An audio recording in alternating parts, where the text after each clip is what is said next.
your nickname? Washed up. Washed up, Yeah. that's it? Yeah. I quit pickup like 5 years ago. I'm gonna end it right now. He's going to end it. I'm going to end it. I feel it. I feel it.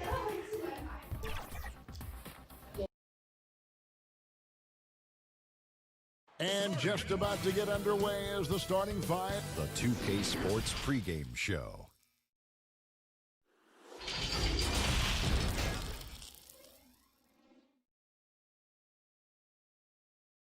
Welcome, fans. Thanks for joining us for this Friday night edition.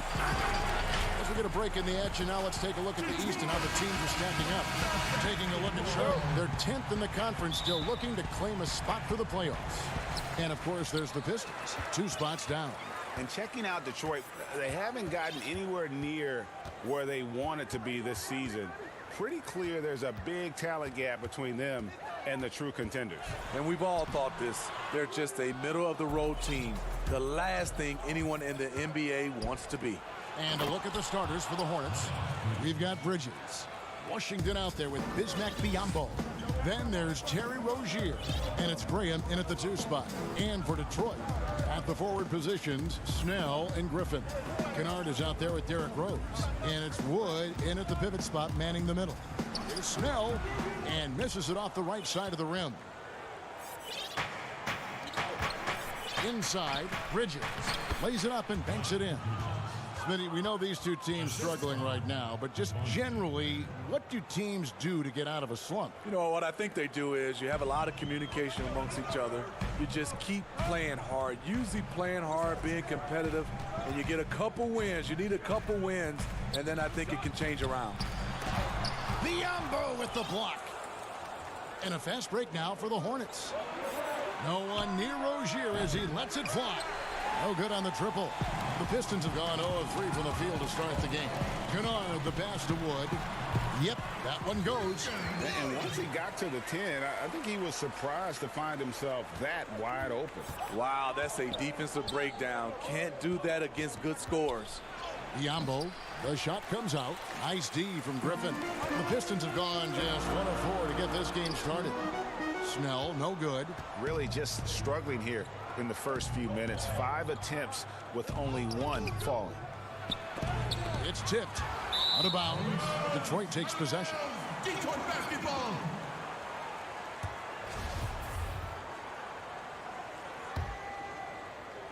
We're just about 2 minutes into the first quarter. Rose against Rozier. And that's good for Derrick Rose for 3. Derrick Rose, when he's in the outside shot, creates even more space for him to operate. The pass to Bridges. Now Rozier. Pass to Washington. That's good, and it's Rozier with the assist. The offense was firing on all cylinders, and that's the exact kind of shot they wanted. In the corner, Kennard with it. Pass to Snell. Griffin kicks to Rose. Misses off the left iron. Charlotte in the lead. And one of those little spark plug guys, Terry Rozier, plays the game with a, Greg, I think, a chip on his shoulder. I mean, the story goes, as a kid, when his temper flared, his mother would have to sit on him until he cooled down. He's learned to channel that fire and emotion into his game. People wondered how happy Blake Griffin would be after being traded from LA to Detroit a few years back. He has completely embraced the city, and Motown loves him back as well, quickly becoming a fan favorite. Here's what Charlotte's going with right now. Cody Zeller's checked in for Bismack Biyombo. Dwayne Bacon comes in for Bridges, and it's Batum in for Rozier. Here's Graham. He had a 27-point outing in their last game against Miami. And he wreaked havoc on defense with 4 steals for the game. And with Griffin, he's also embraced Detroit's situation, trying to build a contender. Griffin said he feels like he's a part of building something special here in Detroit. You have to admire how quickly Blake has gone all in for the Pistons franchise. I can't believe that went in, and I don't think he can either. Here's Mikhailuk, defended by Batum. Mikhailuk can't get it to go. Charlotte leading by 4. Here's Graham, and yes, it's good. Graham's got 5. And their offense already in a flow. Some stellar shooting to jump out to this lead. Here's Mikhailuk. Detroit, no good that time either. The Hornets have gone 6 of 10 from the field in this ballgame. Here's Washington, defended by Griffin. Griffin with the steal. Now Detroit moving it up. And that one is hammered home. A willing passer who's still learning. Maker keeps his eyes up and makes the unselfish play. Here's Graham, and Maker sends it back. About 7 seconds separating the shot and game clocks. And he could not get that one to go. A lot of contact, and he'll go to the line for 2. The Pistons shooting their 3rd and 4th free throw shots of the night. And 74% has been the mark for them on the season thus far. The former 5-star recruit, first overall pick in the draft. Griffin's been slowed down only by injuries. Charlotte has gone 1 of 2 from long range in the first quarter. Graham, the pass to Batum. 15 seconds left in the first. And Zeller kicks to Batum. Bangs home the trifecta. Brown feeling it out a bit. Good if it goes. And we reach the end of the first quarter. Hornets lead by 5. Let's take a quick break now, and then it's on to the...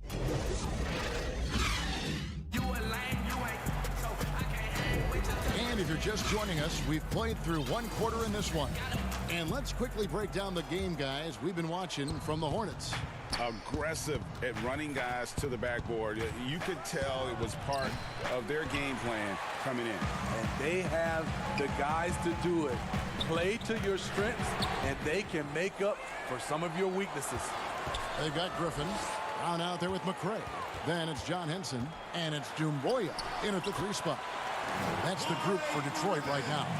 This is where Blake does most of his damage. Just get him the rock inside the paint.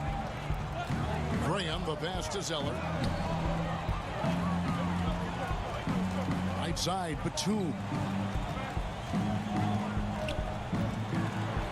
A nice shot by Zeller. Zeller's got his first 2 points of the night. Not just selling for something along the perimeter. Excellent job. McRae kicks to Brown. Here's McRae, defended by Batum. Here's Henson. Doesn't go for him. And the Hornets now going the other way. They're moving on after the tough loss they took at the hands of Miami. Washington. That one falls. His second basket of the game. He's now 2 for 3. Allowing any room to operate, you know he's going to be aggressive. Well, one area that has slowed the Pistons the last decade is their player development. Yeah, you look at their roster, very few homegrown players. The Pistons haven't had a lot of hits with their first-round picks. To be a top team, you need to have a front office that can build from within. Zeller finds Batum. They get it back. Second chance shot. Zeller trying to free himself up, and the shot goes in. Batum's got the lead up to 7 now for Charlotte. That's the pass you want. Orchestrating the offense, creating for others. Here's McRae, defended by Batum. Passes to Griffin. Up again, controls the rebound and puts it back up and in. Oh, what terrific hustle. He's got a nose for the rebound. Craig, he's ferocious when the ball goes up. Here's Zeller. It's hauled in by Brown. This is the shot you want right at the rim. He just couldn't deliver. Luke Kennard, he's checked in for Blake Griffin. Let's go down to the sideline and catch up with David Aldridge. Well, Kevin, Dwayne Casey was the 2018 Coach of the Year, but as we all know, he was fired after that same season by the Raptors. But Casey's found a home in Detroit. Casey said, "I have no regrets." Winston Churchill said, "Success consists of going from failure to failure without losing enthusiasm." And that's what I've done. So Kevin, Dwayne Casey is still pounding the rock. He sure is, and I like that Churchill quote as well. Thanks, David. For the Pistons, Wood, he's checked in for Henson. Thon Maker comes in for Doom Boyle. And Derrick Rose is subbed in for Jordan McRae. Biombo is checked in for Charlotte. Bridges shot, good. From a low trauma perspective, Steve, which stars do you think would be the easiest to play alongside and be their teammate? I think Kawhi Leonard for sure, Kevin. Doesn't say much, just goes out and plays. Steph Curry, Klay Thompson, Jokic, a lot of those superstars. I think Paul George is another guy that goes out and just plays. So there's a few out there that would love to play alongside. And they haven't been able to turn it into a big lead, but their rebounding advantage is starting to add up. Rozier against Rose. Brown right side. And foul on the shot, so he'll get a chance at the line. The Pistons have made all of their free throws so far tonight, going 6 for 6. No good on the free throw.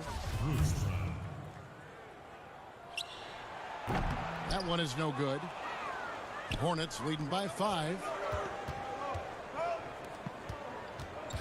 Bridges passes to Biombo, and then Biombo with the dunk. The D just kind of stepping aside and letting him get to the rim. There's a reason, GA, the lead is what it is right now. It's a backbreaker for your defense, giving up easy buckets like that. Detroit making a switch here. Galloway is checked in. The Hornets have gone 6 of 11 from the floor. Over 50% shooting here in the second quarter. And he comes up with the deuce. The assist totals, Kevin, just continue to grow. They're way ahead in that category. Ball movement has been flawless. Here's Kennard. Still looking for his first bucket in this one. It's good on the putback. And folks, he did not luck into that one. He knew just where he wanted to be to grab that backboard. Deflects the pass.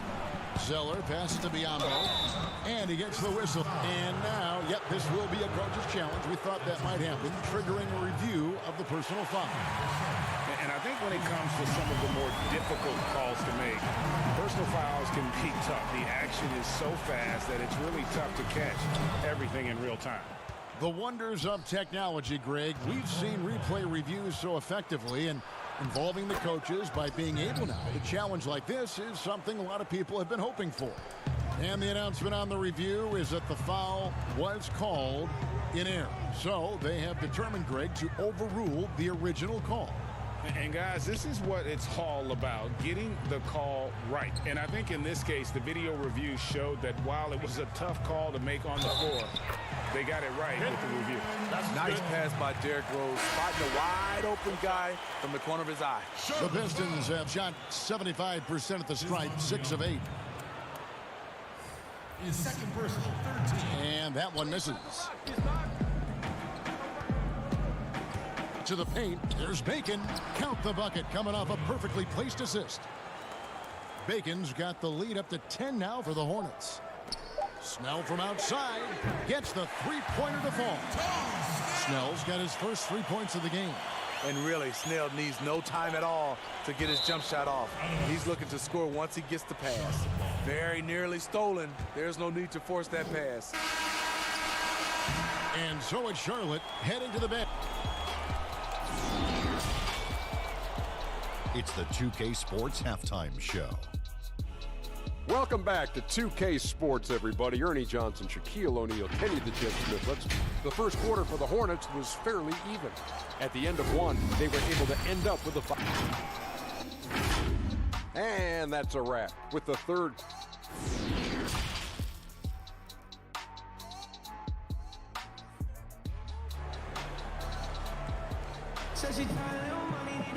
And we've got third quarter of basketball for you. 2 quarters in the book. Hornets leading by 7. Setting the floor for the Hornets. Washington out there with Bridges. Then there's Terry Rozier. And there's Bismack Biyombo. And it's Graham in at the 2 guard. Terrific play call to give him a clean look at the rim. That's how you want to start the second half. Listen, put the ball in the hands of your best scorers and let them go to work. Keep it simple.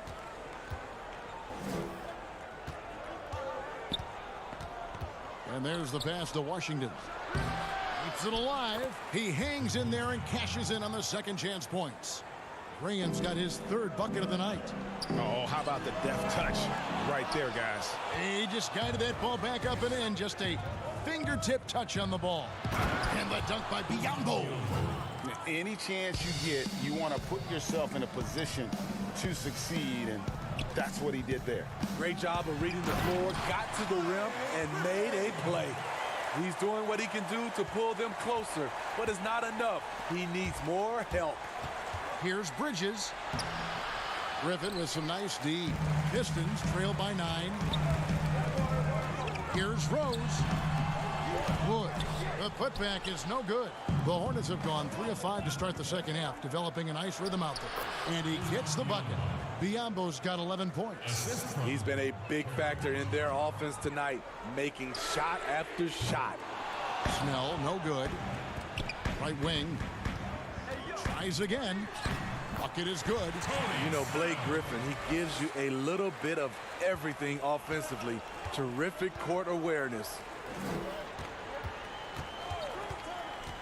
Now Bridges. 6 points for him. Outside Griffin. And he banks in the layup. He's got 12. It's a rough way to make a living, but somebody has to do it. Blake Griffin absorbing a lot of contact in the painted area. And guys, one thing that has been interesting to see since Blake Griffin came to Detroit is how he's developed as a leader, has come into his own with how he takes responsibility for the team's play. Okay, well, let's check in with David Aldridge, who's reporting from the sideline. Well, Kevin, in Blake Griffin, the Pistons have their biggest star in years, probably going back to their championship team of 2004. A return to all-star form for Blake meant tremendous individual numbers last season. And the Pistons hadn't won a playoff game in more than a decade. Still not the result they want in 2019. The Pistons will be trying to capitalize during Blake's prime. Kevin, we'll see where this franchise goes from here. We sure will, David, but he's a terrific player. Thank you so much. Here's McCray, and he gets the jumper to drop. McCray's got his first bucket of the night. And with Griffin, you look at his time on the Clippers, and for most of his career, he was more of a second in command. Coach Casey said last year early on that Griffin is the leader of this team, and Blake took it upon himself to step up to the challenge. Makes sense no matter how you look at it. He's their best player and needs to be one of the leaders. And now the first timeout called here for the Hornets. And Kevin, he saw his guys just a little sluggish out there. Oftentimes a timeout like this allows you to kind of just reset. For the Pistons, Makai Lucas checked in, and Langston Galloway subbed in for Derrick Rose. Hornets leading by 5. Rozier looking around. Zeller passes to Batum. From the left block. And he uses the glass on the layup. Batum's got 7 points. And just a step ahead of the D in that possession there, making the pass nice and safe. And the call on the shot.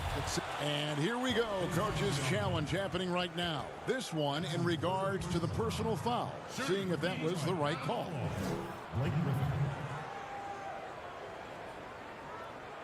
And this is the time now where the officials can review in closer detail what constituted the original personal foul.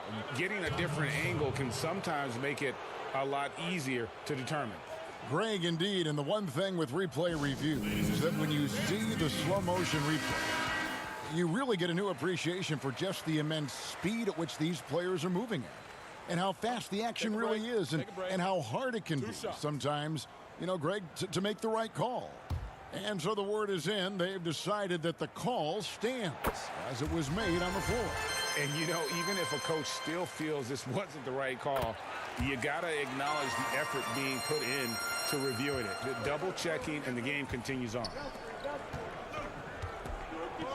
Tries it from 9.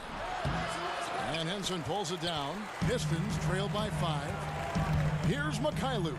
That drops. And it comes off an assist from Griffin. Mikhailuk got his second bucket of the night. Batum passes to Biyombo. Here's Bacon. Oh, yes, he did. 5 up and 5 down for him so far. And, guys, the D has to show a little more fight on the interior than they did on that trip. Pistons passing it around. And now here's Rozier, the fast break chance. Cross contact on the shot, and now a three-point play chance as he'll head to the line. He was able to simply lay it in over the top of the smaller man. The Hornets have shot just one free throw earlier, 1 for 1 in the game. That one misses for Batum. And Batum brings length and a versatile game to his spot on the wing, and his defense always a big asset for this team. He's the kind of player that everybody needs to have out there, kind of a glue guy. And no doubt they'd love to see him get a lot more of those opportunities. And that deficit will go away quickly if he does, Greg. We've got a 9-second difference between the shot clock and the game clock. Here's Bacon. Detroit with the rebound. Griffin's got his 5th rebound right now in the game. McCray and the Pistons getting another bucket right there. And so far in the second half, this has been a different kind of game than what we saw early on. In this half, a more entertaining one. The pace has picked up, tougher defense, better ball movement. Got it up. And the last shot at the buzzer doesn't go in for him. And at the close of the third quarter, still a close game, and both teams putting up points. And from the most recent huddle, let's listen in on head coach Dwayne Keith. Keep working the baseline behind them. And with these teams locked in a very close contest, this fourth quarter promises to be a good one. Rose is out there with Kennard. Then there's Maker. And it's Mikhailuk in at the 3 spot. That's the 5 on the floor for the Pistons. Out of bounds. Charlotte takes possession. A moment now to see how the schedule is looking coming up for the Charlotte Hornets. On Friday, they'll take on Kevin Love and the Cleveland Cavaliers. Then on Sunday, they'll tip off a road trip starting in Orlando and going up against the Magic. In that game against the Knicks, there aren't many other meetings that are as evenly matched as this one. Both teams can give and take punches, and this one, I think, is going to come down to the wire. Pass to Rose. Here's Kennard. Rozier defending. From outside the arc, Kennard's shot is off. Charlotte leading by 5. Here's Batum. That's in. That's his 5th field goal. He's shooting a hot 71%. 5 for 7. Fourth quarter just getting started. 1 minute in the books. Rose against Rozier. Rose in the post. A second chance effort. And it's good on the layup. This is why Derrick Rose is considered one of the best at his position. He is not afraid of going down low. And the basket by Rozier. Rozier's got 4 points now in the quarter. And that's 10 straight points in the paint. The defense, nowhere to be found. From deep three-point range, Kennard's shot is off. And he's a good shooter from outside, but not sure from back end. You know, we're seeing players move further and further back to create space, but that does make it a tougher shot. It's out of bounds. The Pistons able to retain possession here.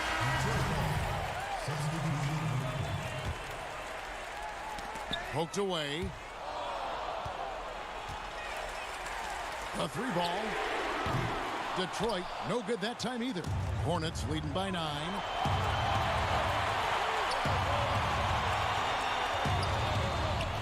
Pass to Rozier. And here we go. The Pistons fast break. And the slam by Blake Griffin. When Blake gets on a roll, you have to watch out. This is a man who has found some rhythm, and he is not letting up. Passes it to Bridges. Fourth quarter of play, and we're about 2.5 minutes through it right now. He kicks it to Graham. Shooting foul as the whistle blows. He'll shoot 2 free throws. That one on Rose. Really at the right play defensively. If you can't block, force him to the line. And the Hornets making a change here. Biombo's checked in. And so it's Rose bringing it up for the Detroit Pistons. They trail by 9 points. A beautiful pass by Derrick Rose, one of his strengths when you start talking about him as a distributor. Rose against Rozier. Here's Graham. That's good, and it's Rozier with the assist. Rozier's got 4 assists now tonight. Detroit's gone 0-3 so far in the fourth quarter from long range. And the pass to Kennard. Here's Wood. It falls for the 6th time in 7 tries this contest. That's 86%. That's a nice read. The value of keeping your eyes up. And here is Graham. Blake Griffin pulls it in. Griffin's got 6 rebounds in the game. Out to the right wing. Here's Kennard. Good on the triple.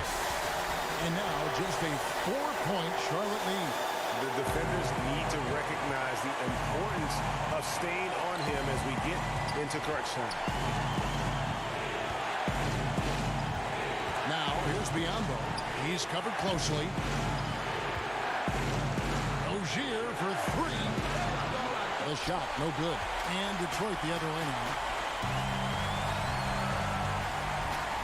Griffin down low.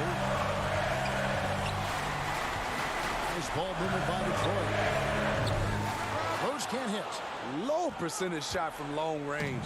Terrible decision, especially when you still have a chance to win this. Nice awareness there, finding the open man down the court on the break. Detroit's gone into a funk from downtown in the fourth. Only one of their 5 3-pointers has found the bottom of the bucket. A putback and the second chance effort by Rose. I will put him in the category as a clutch player. Derrick Rose delivers again. 44 seconds left in the fourth quarter. Rozier kicks to Bridges. The putback. Great positioning on the putback. And the Hornets lead by 6. Oh, great timing. He is one tough customer on that offensive glass. You know, it's like he has a 6th sense of where that rebound is going. Rose passes to Kennard.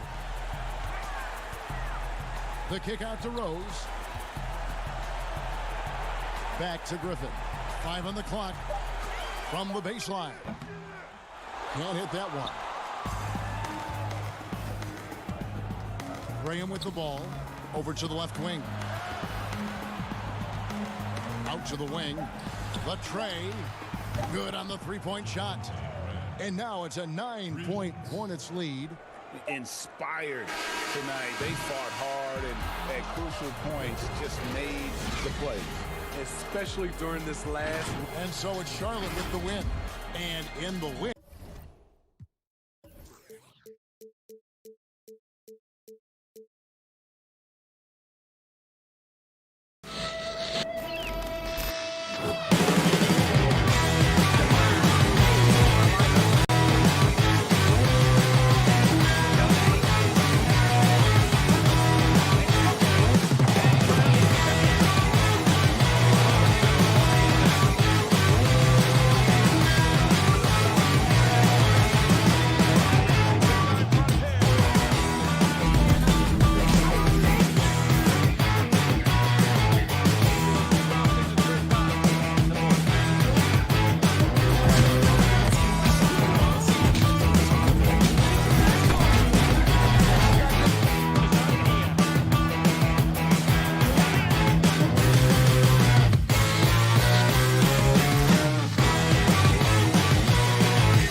unprecedented improvements, shooting, puck pickups, upper and lower body fluidity, and goaltending.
Unprecedented improvements, shooting, puck pickups, upper and lower body fluidity, and goaltending.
Man, this year was so much fun, but it definitely came with some challenges.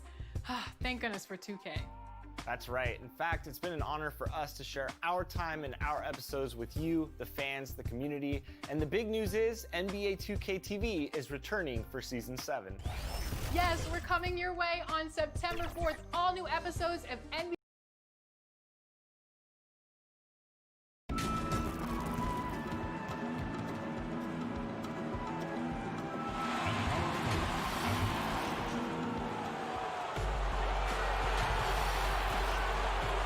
And we've got time for a terrific attitude. It makes him very tough to handle. David, thank you. We're going to break in the action, so let's take a look at the West and how the teams are stacking up. You look at Minnesota. It hasn't been a great season for them. We may see some changes in the offseason. Well, right now for the Timberwolves, this has been a season I'm sure they'd like to forget. And luckily, they'll be able to do that soon enough. You know, maybe they'd like to forget it, but there are lessons to take from it as well. I mean, the mistakes they've made this year can't be repeated if they want to get a taste of the postseason anytime soon. And a look at the starters for the Hornets. We've got Rozier. Bridges out there with Washington. And there's Bismack Biyombo. And it's Graham in at the two-guard spot. And for Minnesota, they've got Karl Anthony Towns. Malik Beasley out there with Russell. And it's Okogie in at the three spot. And one thing the Wolves have done well over the past few seasons, taking care of the ball. Yeah, you know, they squeeze it well. Low turnovers can be a double-edged sword, though. If you don't make many mistakes, maybe you're not being aggressive enough. And Towns throws it down. Tremendous combination of power and finesse there. I mean, once Towns gets to the rim, it's a wrap. Passes it to Rozier. In the corner, it's Bridges. Fires the three. Hernan Gomez grabs the miss. And it's Russell with the ball. He'll bring it up for the Timberwolves. Tough loss coming against the Rockets in the last game they played. Yeah, tough game on the road. The guys you're defending, obviously comfortable shooting in their own building. You've got to find a way to break their rhythm. Yeah, and it's not easy to do. Much easier said than done, but they're capable of making it happen. It just comes down, I think, to will and desire. Shot clock at 6. Left side, Towns. Uses the glass to finish the lane. Towns has got 6. You know, for a guy with Towns' size, I mean, to have this level of body control, tell you what, it's no wonder the contact didn't bother the shot. Now, here's Rozier. He's coming off a 40-point game against the Heat in Miami. The pass to Washington. 1 up, 1 down. 2 points with his first shot this game. Wow, he was just wide open there. That's way too easy. Beasley kicks to Russell. 3-pointer. The shot missing. Now Charlotte takes it the other way. They're moving on after the tough loss they took at the hands of Miami. Puts the D in a tough spot when you have a point guard who can throw it down. He really does, GA. He really does put pressure on him. And you know, guys, showing how dynamic a weapon he is for this offense, they feed off of that energy and ability to make plays. It gets them going. Here's Russell after the basket by Charlotte. The defense ready for him on that possession. They had to be because he is so strong in the paint. Bridges shot. Good. A lot of smart guys playing in the NBA right now, Clark. Any that you spot that could be a great future head coach in this game? There are so many of them, Kevin, when you spend time around guys and watch how they carry themselves on the court. Usually you look at point guards because they're quarterbacks and coaches on the floor in many cases. CP3, I don't know if he has a desire to coach, but he certainly talks and feels the game as a coach. And Mike Conley, I think he too has the type of cerebral approach to the game that could lend itself to coaching. That's an excellent starting list. Some changes for Minnesota. Johnson, he's checked in for Hernan Gomez. Jake Layman comes in for Josh Okogie. And Culver's subbed in for Malik Beasley. And then for Charlotte, Cody Zeller's checked in for Bismack Biyombo. And Bacon subbed in for Rozier. And he caps off the fast break with a monster slam. The steal then right into the fast break. Towns with excellent awareness for his age. Very mature player despite being a young buck. Here's Graham. He had a 27-point outing in their last game against Miami. And we got to talk about his 4 steals on the night. That's a complete performance at both ends of the floor. And so it's Russell with it. He brings it up for the Minnesota Timberwolves. Trailing by 2. about the recognition from Culver? Terrific at realizing when the defense has broken down. Here's Bacon, currently averaging almost 6 points a game. Graham kicks to Zeller. That one misses. And Minnesota now the other way. This time they faced off, it was right here at home where they couldn't get it done. Scoring efficiency was an issue in that one. Took them too many shots to get their points. Yeah, and I think they just seem to be a page behind, a step slower out there all game. So it's the Hornets now, following the miss by Jared Culver. Bridges misses. 19 seconds left in the first quarter. Here's Towns. A miss that time. Would have put him up. Boy, he's got to be disappointed in the result there. I mean, the defender really didn't make any impact at all. Graham with the bucket. And they've scored several times already here in the first quarter on the inside. And Towns the bucket on the assist by Culver. And 11 points for Karl Anthony Towns. It's been all about Karl Anthony Towns for Minnesota. He comes away.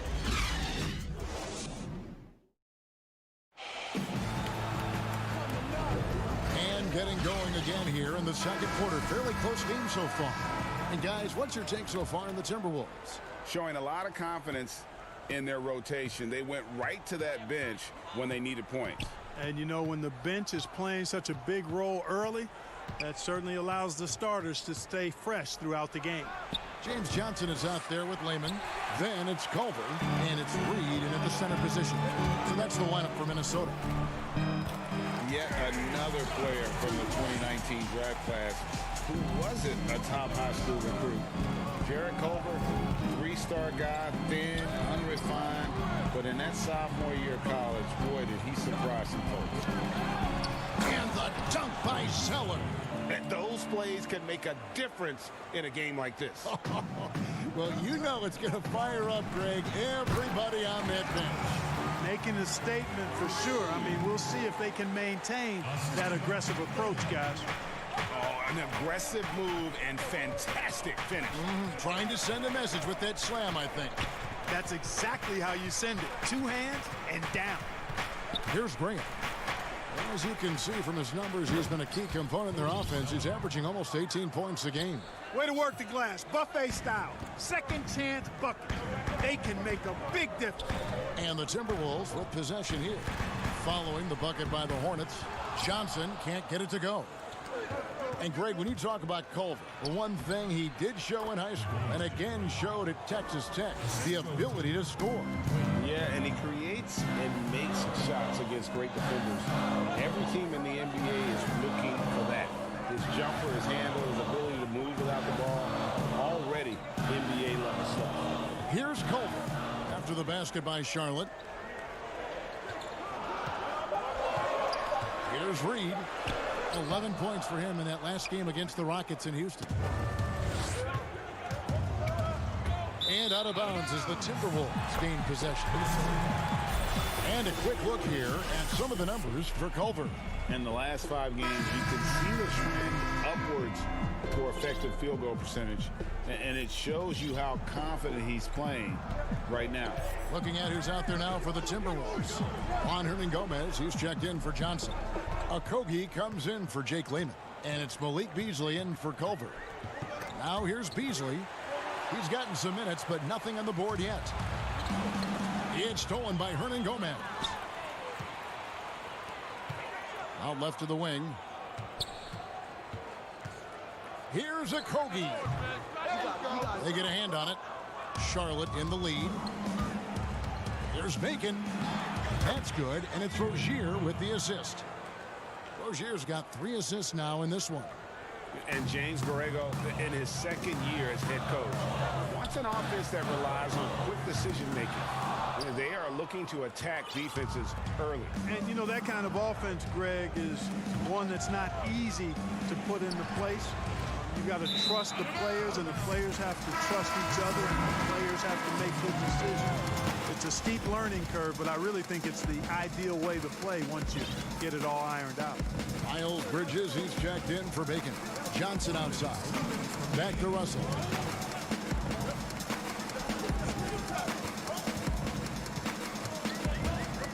to end the cold streak. Zeller grabs the board. Hornets leading by 3. Some firepower from this offense tonight. Yeah, they got a nice groove going right now offensively. Just reliable, guys. He's just always trying to make the right play. Nice ball movement by Minnesota. Towns, and the dunk by Towns. And this is Karl Anthony Towns at his very best. When he's got it going like this, he keeps it going. Rozier the pass to Biyombo. Back to Rozier. Dishes to Biyombo. Launches it. And it's Rozier missing. Timberwolves trail by 3. Russell finds Towns. Back to Russell. And good, as it just snugs right down through the net. I guess Towns got a little bit of point guard in him. The big fella with a beautiful dime right there. Here's Biyombo, and he drops in the layup off the glass. Biyombo's got his first points of the night. And they're beginning to just flat out fall apart defensively right now, especially on the interior. Yeah, and that's 4 straight field goals now, Greg, they've allowed from point-blank range. Can't have ball. Yeah, gets a finger on it, but just can't quite come up with the steal. Clearly a careless pass. He got away with one there. Right side Towns. Pass to Russell. Shot clock at 5. The Timberwolves need to get a shot off here. No good from Beasley. And the great shooters know when they've got enough opening to go for the 3. I didn't think it was a bad choice on that possession. And when you leave a man open, Batum finds him. Great feel for the game. Timberwolves trail by 5. Russell looking around. Pass to Hernan Gomez. Back to Russell. Outside, Towns. They get it back. It's good on the putback. Oh, big time putback there. What a great motor on this guy. There is no one who goes after those rebounds harder. And night in and night out, that's what he provides.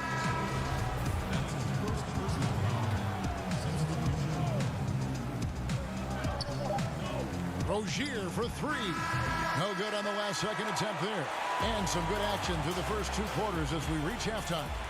Hornets on top, up 3. And we'll get it going after this from the Target Center. The 2K Sports Halftime Show. Greetings to each. The first quarter for the Hornets was fairly even. Their largest deficit of the period was just 4 points. They were right there. That's all for now. Say goodbye to...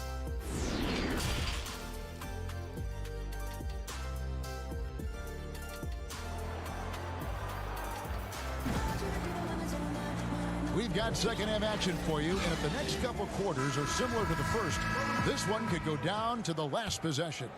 And what can you say? Towns, an impressive effort here. Yeah, pretty much all throughout that first half. And he was taking care of his business on the low blocks and getting more than his fair share of dunks. Guys, he's been in beast mode down low, asserting his will. The defense has been helpless, unable to slow him down. Here's who James Borrego is starting the second half with. They've got Washington, also Bridges out there. Bismack Biyombo is out there with Rozier, and it's Graham in at the 2-guard spot. That's a double whammy, guys. That's right. A great defensive play, then the emphatic stuff. Well, turning defense to offense, we talk about it all the time. Try to hit your opponent at the other end before they can set up the defense. And Clark, when you were playing, I imagine the pre-draft process was a lot different than it is today. No doubt about it. I mean, I came out in 1982 after my junior year, Kevin, and at that time, if you were a guy who was declaring early, you basically just had to go on whatever knowledge and information you could get from whoever, because there was no allowing you weren't allowed to go to a workout. Teams could interview you, but there were no on-court workouts, so it was totally different than today. And with that, the Hornet lead is cut down now to just 6 points with that basket from Beasley. Rozier against Russell. The kick out to Rozier. Passes it to Washington. Biyombo with it. Towns with the steal. And the Hornets making a change here. Bacon's checked in. Here's a Kogi. Boom, he jams it straight down. This team really feeds off of one another in terms of their energy. Perhaps, Greg, some type of motivational speech at halftime got both of these teams fired up. The pass to Graham. That's good, and it's Rozier with the assist. Rozier's got 5 assists tonight. And still perfect in the second half. 4 straight makes. Reed the pass to Towns. Basket counts. Towns has got 4 this quarter. Well, you got to do better to root Towns out of there. I mean, he's a really polished scorer inside. And the basket by Rozier. Wow, 5 straight buckets coming out of half. They are rolling. Pass to Towns. Here's Reed, covered by Biyombo. Plays it up off the glass. That's the 10th straight point they've given up in the paint. And, you know, it doesn't matter how good your defense is on the perimeter if you're going to allow easy ones inside like that. Over the last decade or so, the Hornets haven't had a lot of success, Clark, in the draft. Well, you take a look at it, guys, and they've traded away a multitude of picks, and picks that have turned into guys like Shai Gilgeous-Alexander, Tobias Harris, 2 outstanding young players. They've missed on the picks they've kept. I think they've got to do a better job of building from within. To the wing on the left. Here's Bacon. Off target with his 3. It's stolen. Washington passes to Graham. That one a little long. Timberwolves trail by 5. And Beasley, here we go. That one doesn't drop. And typically he has the touch to finish when he's in tight, but not sure on that possession. Changing ends quickly, getting the advantage in numbers and finishing. They've been doing it all night long.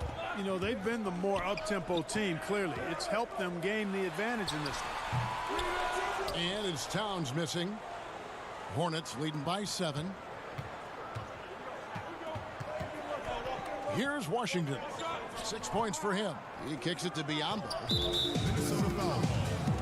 And some changes here for the Timberwolves. Jake Layman comes in for Towns. And Culver's subbed in for Malik Beasley. And 2 free throws coming up. Unable to get that one to go with all the contact. Cody Zeller, his level of activity is really contagious. I mean, that's what I love about his game. Excellent hustler on both ends of the floor. And he does a lot of good work just by staying active. Johnson, he's checked in for Minnesota. Miles Bridges, he's checked in for Charlotte. Johnson kicks to Culver. Back to Johnson. Lets the 3 fly. The Timberwolves again can't hit. The Hornets have gone 7 of 9 from the field to start this second half. Some tremendous shooting from them. And solid at just cutting through the defense. Give Bridges a lane, and he'll make you pay. Pass to Reed. Johnson, the pass to Reed. Here's Layman. Another miss by Minnesota. Fast break now for Charlotte. It's stolen by Johnson. And now the Timberwolves on the break. Layman kicks to Culver.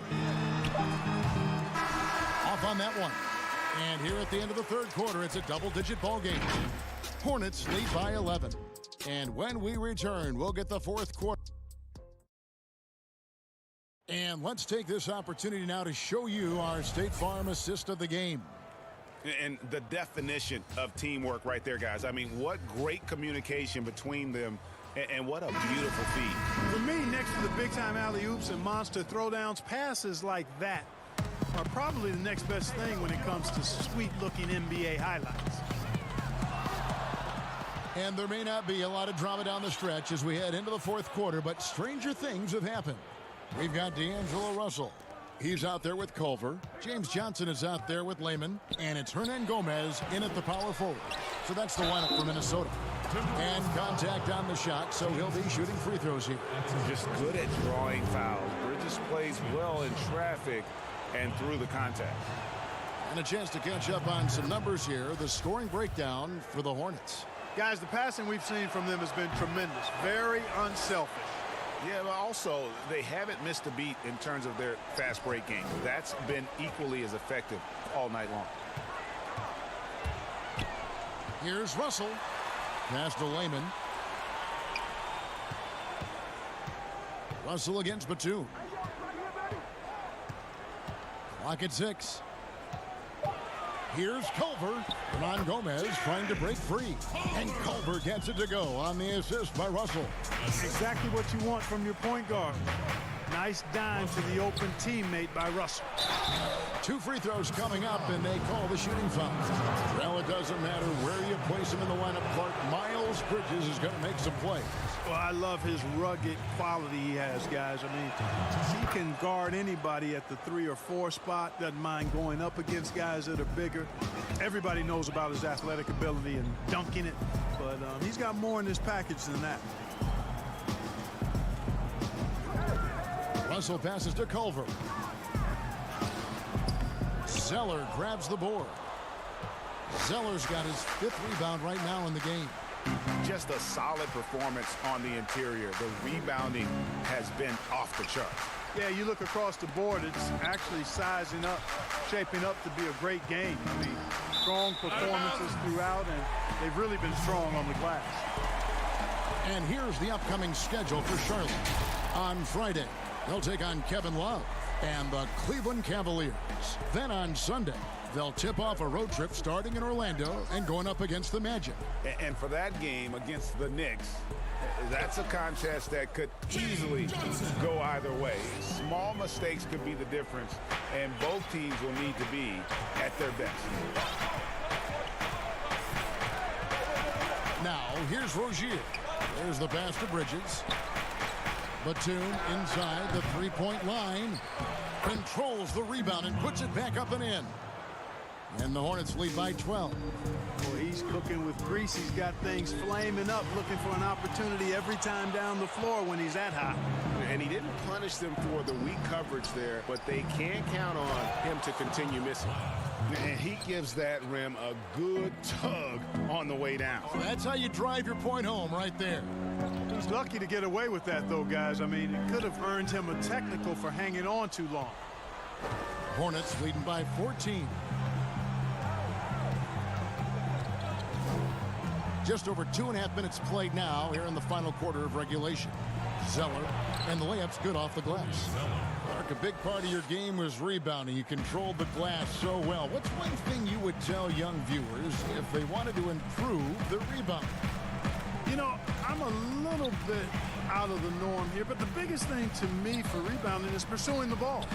Boxing out is important, but pursuing the ball and good timing are the most important elements of rebounding. And that's what I would have players focus on. Pursue the ball. For Charlotte, they've gone 3 of 5 here in the 4th quarter. Pretty good numbers coming out of the break. Batum attacking, kicks it to Zeller. It's deflected. Pass to Rozier. Batum with the ball. The Hornets need to get a shot off here. And there's the shot clock violation. Couldn't get the shot off in time. And some changes here for the Timberwolves. Omari Spellman has come in for Layman. And it's Jacob Evans in for Culver. And the Hornets making a change here. Russell finds Evans. Here's Spellman. He's covered by Zeller. Out to Russell. There's 1:17 left in the 4th quarter. And once again off the mark by Minnesota. And guys, what we saw here tonight is one side having everything going for them. Huge margin of victory for the Hornets. We got to see a display of offensive prowess in this one that got it done. High-scoring game. Bucket after bucket. They were really in attack mode all game long. And you can mark this one down in the W column. It'll mark their 23rd of the season. And bragging rights between these teams were on the line today, and they put in some very good work to earn them. Sure did. I mean, this means they'll come out on top in the season series, 2-1 now. Got to be happy about that. Shots good by Hernan Gomez. And the Hornets lead by 21. Saw the opportunity to put this away and did not turn it down. And, you know, this run shows what kind of attitude this team has. I mean, the win is there. Go get it. Evans passes to Johnson to stop the run. It's rebounded by Charlotte. 24 seconds left in the fourth quarter. They double him with Russell. Now, here is Hernan Gomez. Defense right on him. Left side, Martin. Over Evans. And there's another one for the Hornets. They just blocked out the noise, kept on grinding, and this is their reward. Boy, a fantastic performance. And I tell you something, I mean, you get roadkill, that's always a challenge in the NBA, no matter what. And they got it done. Monk for three, off target with that shot. And so it's the Hornets taking care of business in this one. This one was over well before the final buzzer. The fans...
unprecedented improvements to shooting, puck pickups, upper and lower body fluidity, and goaltending.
unprecedented improvements, shooting, puck pickups, upper and lower body fluidity, and goaltending.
Unprecedented improvements, shooting, puck pickups, upper and lower body fluidity, and goaltending.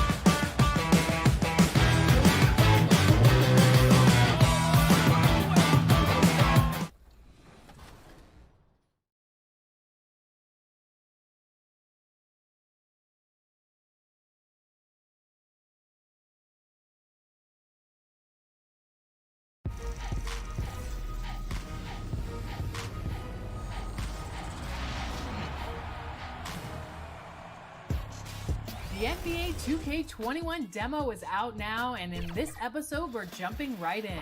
Plus, up next, the Knicks taking on the Hornets. For the Knicks. Hello and thanks for joining us. Noche la NBA. As we approach the playoffs, let's see how the East is shaping up. Taking a look at Charlotte, they would be at the golf course if the playoffs happened today, looking to make a final push. And of course, New York, just a couple spots back. And you know, for the Hornets, they've had an interesting season for sure. They're competitive, they're feisty, but they're not a team that's going to dominate for long stretches. I just think if you're on the other side, Greg, how much are you looking at that team and saying, we're scared of them? So not a lot of fear from the opposition and what they're bringing to the table. They're good, they compete, but do they have that extra gear? I'm not sure. So let's take a look at the Charlotte starting lineup. We've got Bridges, Washington out there with Bismack Biyombo. Then there's Terry Rozier, and it's Graham in a two-guard. And for New York, They've got Taj Gibson. Alfred Payton is out there with Barrett. Then it's Julius Randle. And it's Harkless in at the 3 spot. And it's Washington missing. And he's flourishing as a scorer. But, Brent, how does Julius Randle take that next step? Well, I think, Kevin, if he keeps improving on his consistency, shooting from that 10-foot to 16-foot range where guys are daring him to shoot and not wanting to deal with him driving into them. You know, last year he went up 6 percentage points from 35% to 41% in that 10 to 16-foot range. You keep seeing that kind of improvement, the growth in his game is going to come. 4 on the shot clock. Makes it off the glass. Just setting the tone with an aggressive move to the rack. And where's the help defensively? Are you asking me, GA? I'm not sure. Now here's Payton. Boy, he just disappeared against Atlanta. They really needed him. Kicks to Harkless. Back to Payton. Harkless the pass to Payton. From the arc. Bridges with the board. The Hornets have gone 2 of 3 here to start out the game. To the inside, Washington. And he goes up strong with one hand and flushes it down. This can make it so much easier for your teammate when you throw that lead pass that gets to him right on the money, whether that's on the run or in the shooting pocket. Now, here's Barrett. He's coming off a 16-point game against the Hawks in Atlanta. I felt like in that game, too, he was a man on a mission defensively. Finishing up with 4 steals is an impressive feat. And you can tell, takes pride in that part of the game. Offensive rebound. Handle no good. Okay. Better than giving up the layup. You want to go in there and use the hard foul. They did it there. That's aggressive attitude defensively. Man, right off the bat, super sharp here offensively. 4 of 5 so far. Here's Payton. Following the bucket by the Hornets. At the top of the key, Harkless to the left wing.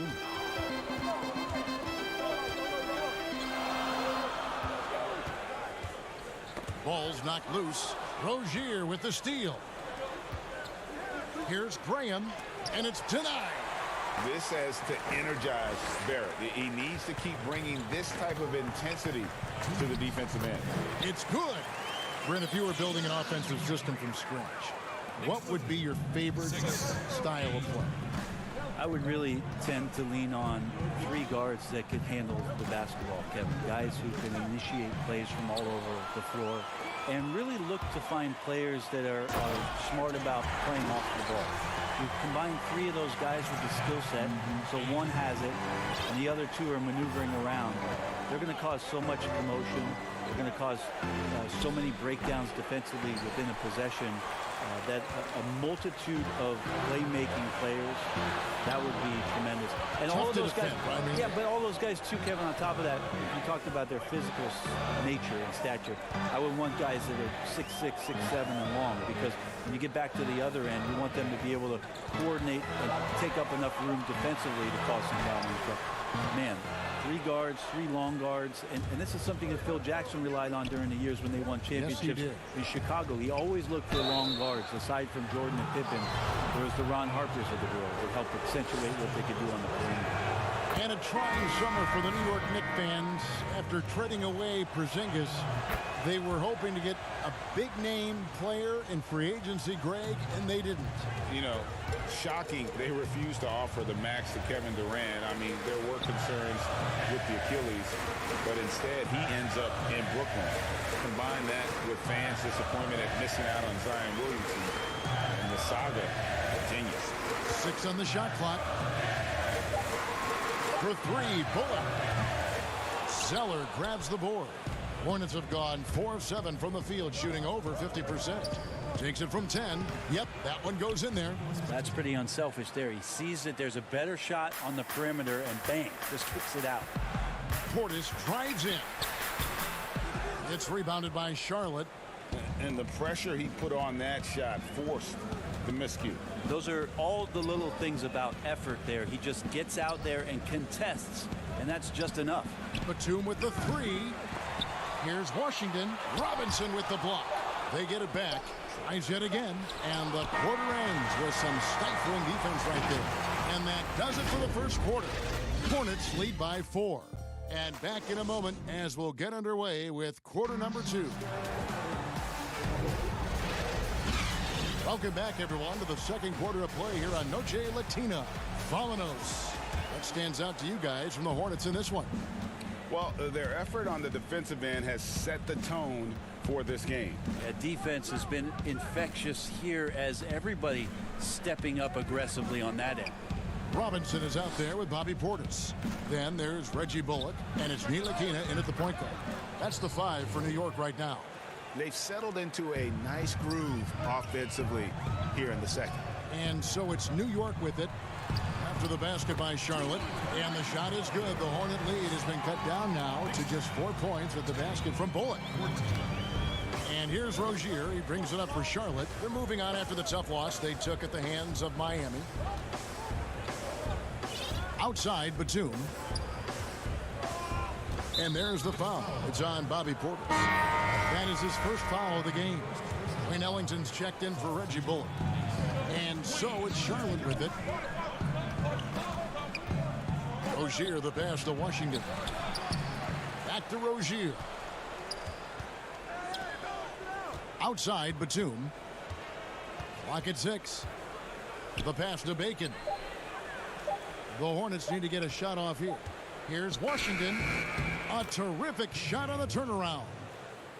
Washington's got the lead up to 6 now for Charlotte. And I love that move for this guy. When he's in rhythm, that's money. Outside Portis. Passes it to Knox. And to get open is Robinson. Knox misses. A good board there, Kevin, but overall they're getting slightly out-rebounded. And there's the whistle on the shot. Took the foul. Shot misses. He'll be shooting 2. All stops the dunk there. The best outcome in a bad situation. And so he hits both. Knicks trail by 8. They need a good offensive possession. Yeah, they've gone a long time without a bucket. And on our sideline, our reporter, David Aldridge. Kevin, before he became a head coach in Memphis and New York, David Fizdale spent 8 seasons as an assistant under Eric Spoelstra in Miami. Now, Spo said he's a brilliant basketball mind that has exceptional gold standard level communication skills. One of the most talented coaches I've been around. So, Kevin, Fizdale is highly respected. David, he sure is. Great reputation. Now getting his shot. Thank you so much. In player development, Brent, what are some of the primary things that can be taught? I think in today's game, what a lot of PD coaches are looking at, Kevin, is just decision making, playing out of the pick and roll and coming off into a spot where you're making the correct reads. It's much like, and you cover a lot of football, where you can talk to quarterbacks about their check downs. Yes. I think you can teach guys how it is that when they come off a screen, what's going to be available to them, and paint pictures for them so that when they're on the floor, they become second nature in terms of their decision making. That can be huge. And then the second thing is always player development, working on confidence in shooting the basketball. You just want guys to feel like whatever shot they're taking, they've got a great chance of making it. Randall's checked in for the Knicks. The Hornets also with the sub. Biombo's checked in. Pretty sweet pass there as Knox showing his ability to read the floor. Robinson kicks to Ntilikina. Good on that shot, and with that, the Hornet lead is cut down to 8 on the bucket from Robinson. And they keep hammering away at him inside, forcing the ball into the paint. Here's Graham. He had a 27-point outing in their last game against the Heat in Miami. And also in that one, he had the opposition on pins and needles on the defensive end of the floor, recording 4 steals that night on his way to an overall stellar game. Nice pass there to set that basket up. 1:46 left in the first half of basketball. For 3, Bridges. The shot, no good. Now the Knicks take it the other way. They get to take on the Heat at Miami after this one. That'll be just 1 game played away from home for them. The ball movement on this run has been fantastic and is a big part of why they've been able to get these good looks. Now here's Zeller. He's coming off a 10-point game against the Heat in Miami. Yeah, but there's always this point, Kevin, you got to look at where did he also impact the game. It was on the rebounding end of the floor. A tremendous performance there. That's a shot he's got to hit. You don't get many looks better from that range. And it's blocked. And the impact Bridges makes on the defensive end, showing he's not to be messed with. Traditionally, that's how you want to finish the break, right at the rim. Yeah, anything other than a layup in that situation, probably disappointing. Had numbers, took advantage. You know, every coach should show players game tape of how he just boxed out right there. Great job with the footwork and using his body to step to the rebound. And now you see them starting to really work the ball inside. Down low and stolen by Ellington. Nilikina passes to Robinson. And oh boy, a lot of contact there, but he gets the call and will shoot two. Clearly a foul. First trip to the free throw line for him in this one. And he knocks down the first one. Well, Fizdale, part of those great teams in Miami as an assistant coach with Eric Spoelstra. He coaches with a lot of fire and enthusiasm, is very involved emotionally in what his team does on a daily basis, and it's why a lot of these young players are gravitating towards his coaching style. Here's Zeller, back to Biyombo.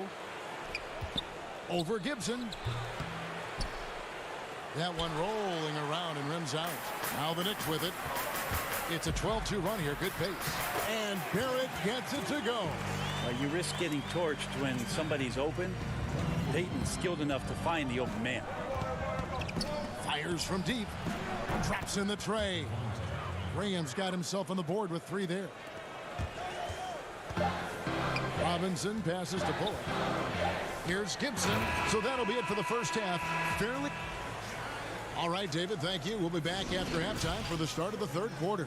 And now, the 2K Sports Halftime Show. Hey again, everybody. The first quarter for the Hornets was fairly even. They did jump out to a lead in the opening period, but 4 points was the biggest it got. Thanks for joining us, folks.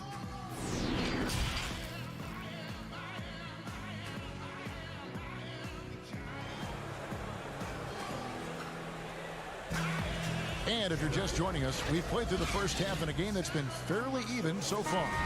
Well, you have to like what you're seeing, guys, from Mitchell Robinson. In those first 2 quarters, he was pretty much an automatic bucket getter if he got it down low on the block. Yeah, we'll see if the double teams start to come here in the second half to make them adjust offensively. But he's going to keep going at it. Here's who James Borrego is starting the second half with. Washington out there with Bismack Biyombo. Then there's Terry Rozier. Then it's Bridges. And it's Graham in at the shooting guard position.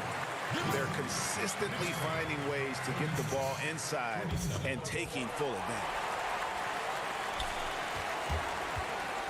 Now here's Payton. Graham defending. Payton outside. Pass to Robinson. Shoots over Biyombo for the lead. Robinson misses. Charlotte in the lead. To the middle. And it's Washington missing. And for a lot of these kids, Greg, it's interesting how quickly teams expect them to get up to speed. Case in point, R.J. Barrett. Yeah, I mean, he had only the 1 year of college, already being asked to produce. Fortunately, he's very mature for his age and generally plays up to the level of competition. Well, we've seen indications of Payton and his all-around game, but we just would want to see the evolution of the shot come along, just more consistent from the outside. That's the next step. Portis, who's checked in for the Knicks. Important points there. Got him on a nice play, getting the ball inside and right to the bucket.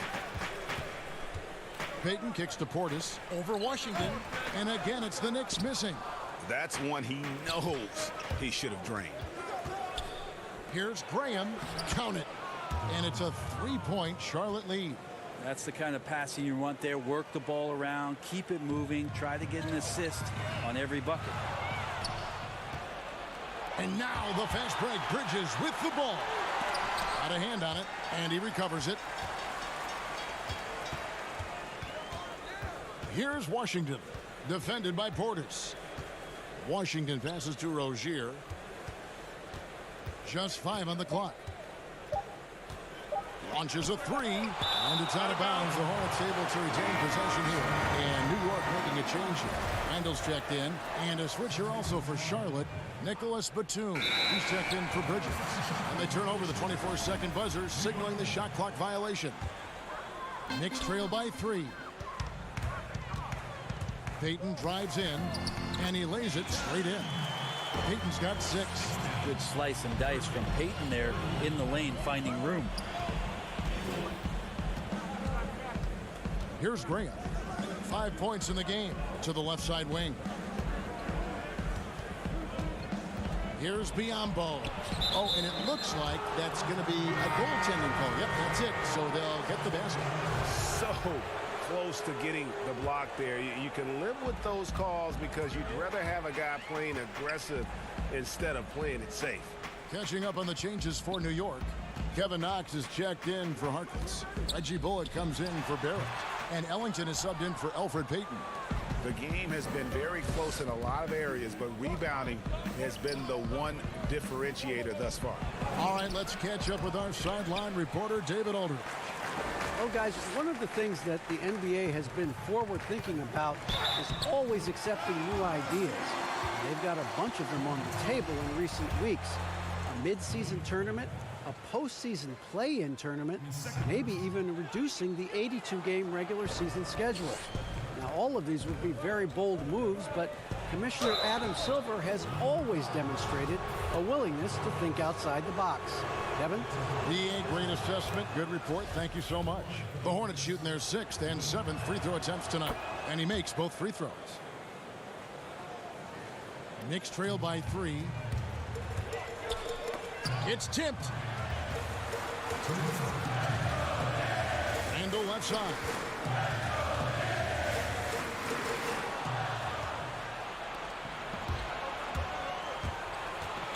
.149 left in the third. Rozier for 3. And no good that time. Knicks have gone 3 of 6 in the third quarter. 50% from the field.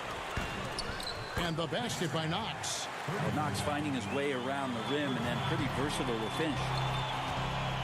Kevin Knox gets the whistle that time. That's foul number 2 for him. 1:29 left to play here in the third. Pass to Rozier. Back to Batum. Shoots it. It's blocked. Randall finds Ellington. Back to Randall. And Randall throws it down. Something about watching lefties who can get up like that just looks different, doesn't it, Kevin? The pass to Portis. Now here's Ellington. Rozier defending. Passes to Randall. 6 to shoot. Back to Knox. Here's Bullock. Cans the shot from the wing. Bullock's got the lead up to 3 now for the Knicks. Moving it around, 8 of their last 10 coming off assists. Charlotte has gone 0 of 2 from deep to start things here in the second half. Here's Washington. He's defended by Randall. Washington passes to Batum. Pass to Washington. It's stolen by Randall. And Randall throws it down. Gotta take care of the ball. They'll punish you if you're that careless. That's right, and that's severe punishment right there. And how about the sequence in its entirety? Momentum swing, and you love the effort here. And say what you will about the value of the three-pointer, but those close-in looks are always plan A. Every trip down, get to the paint, get deep, score. And we just finished the third quarter, and we've got a tight ball game here. Knicks lead by 3. And time for the short break, and stay right where you are. The fourth quarter is coming up next. Yeah. Well, this has been a great contest so far, and I imagine the fourth quarter could have even more action in store for us.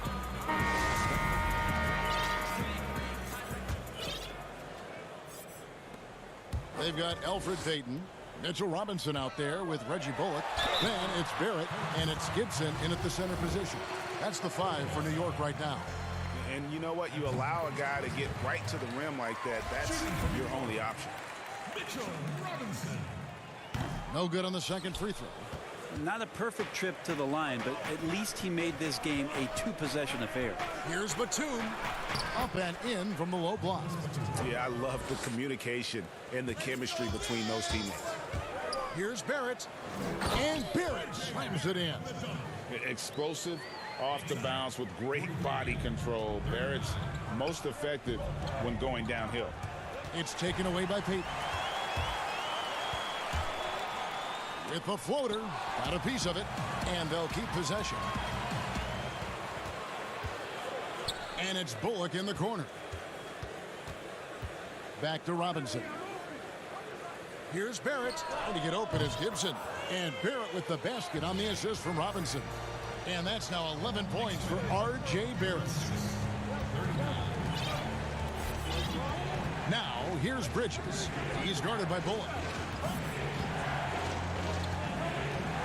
Now, here's Bridges. Biombo. Robinson with the block. They retain possession. 2-on-1 as they jump out on the break. Here's Bullock. Up again. He hangs in there and cashes in on the second chance points. And it's a 9-point Knicks lead. Man, sometimes it feels like Barrett wants it more than anyone else on the floor. Graham with the ball. Robinson on him. Poked loose. Stolen by Robinson.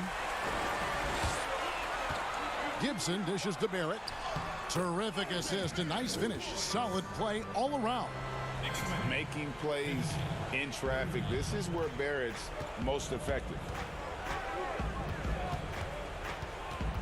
Graham, the pass to Zeller. He kicks to Graham. Shot to stop the run, and he's fouled pretty hard on that shot, but he's got the chance to pick up the points at the line. Yeah, the defender all over. And that one falls for Graham. So for the Knicks, Julius Randle comes in for Robinson. And Harkless is subbed in for Reggie Bullock. And a switch here also for Charlotte. Hernangomez is checked in for Zeller. Now here's Payton. Here's Randle. That's in, coming off an assist from Payton. Payton's got his third assist on the night. They're doing a really good job of getting the ball inside and attacking the paint. That's an area they have completely dominated. And the Hornets call time here. And coach can't be happy, and I think I know why. Their defense putting up no resistance inside. No, they're not preventing them from scoring. And if you can get to a high-efficiency shot on the floor, and that's the paint, you just keep going. And the Hornets making a change here. And let's catch up with our sideline reporter, David Aldridge. Thanks, guys. I was able to hear James Borrego coaching his team during the break. He was begging them to step it up. He said, we've got to make the move now, or we're going to be out of time and out of luck. Give it everything you've got out there. Kevin? Thanks, David. Monk, the pass to Hernangomez. Got a piece of it, and it goes out of bounds. That one off Gibson.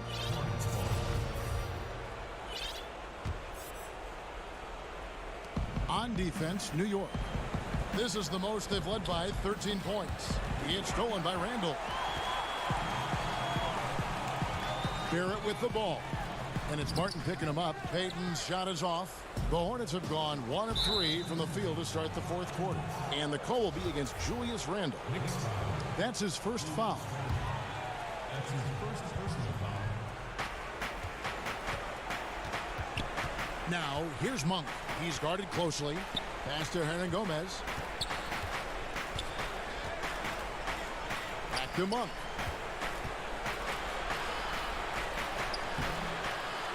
It's rebounded by Payton. Now the Knicks with it.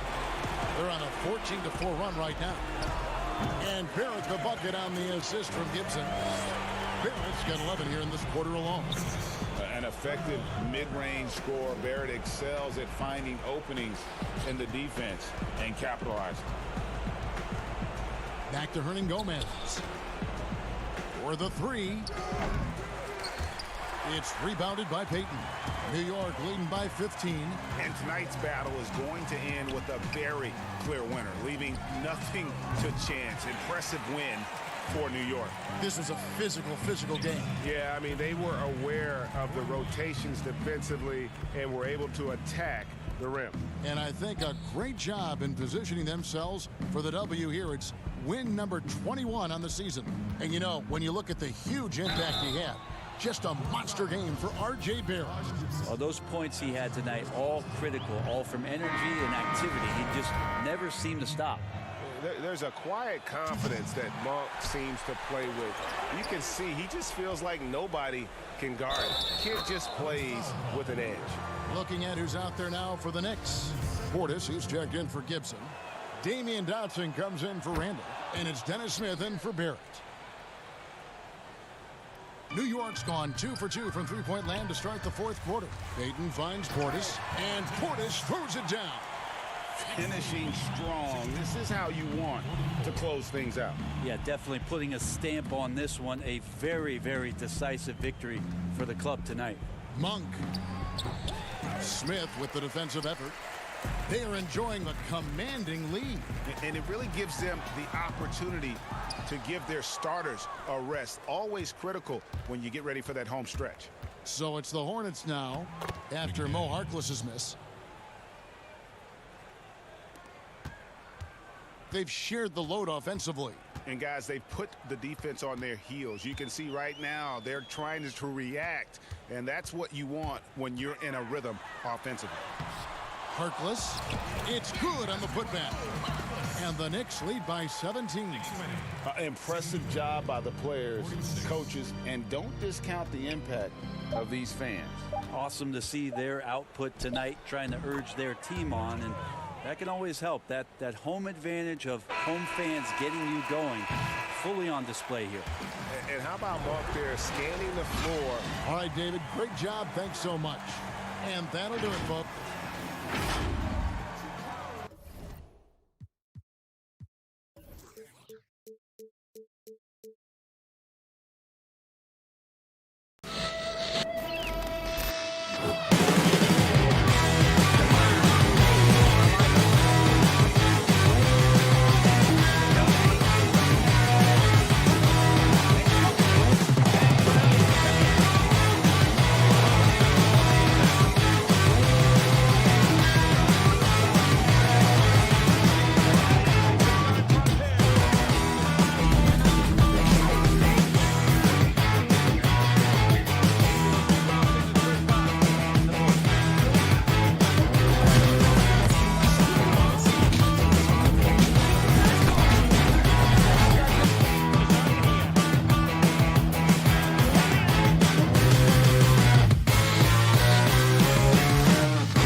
unprecedented improvements, shooting, puck pickups, upper and lower body fluidity, and goaltending.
Unprecedented improvements, shooting, puck pickups, upper and lower body fluidity, and goaltending.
Welcome to the special edition of 2K TV. The wait is almost over. We are just days away from 2K Day and the launch of NBA 2K21. And if you can't wait, you can get early access to the NBA 2K21 demo right now. Here's how you get started. The NBA and getting mentally prepared to compete. You see the focus. Just a quick look now at how the point totals have looked over the last few months for him. And he's been on the upswing offensively these past few months. And you know how much they love getting all those extra points out of him. He's been carrying a much bigger load lately, and I think he'll just continue to get better. And a look at the starters for the Pistons. At the forward positions, Snell and Griffin. Derrick Rose is out there with Kennard, and it's Wood in at the pivot spot, manning the middle. And for Charlotte, Bridges out there with Washington. And there's Bismack Biyombo. Then there's Terry Rozier, and it's Graham in at the 2 spot. And so the Charlotte Hornets get the first points of the ball game. Passes it to Wood, down to 5 on the shot clock.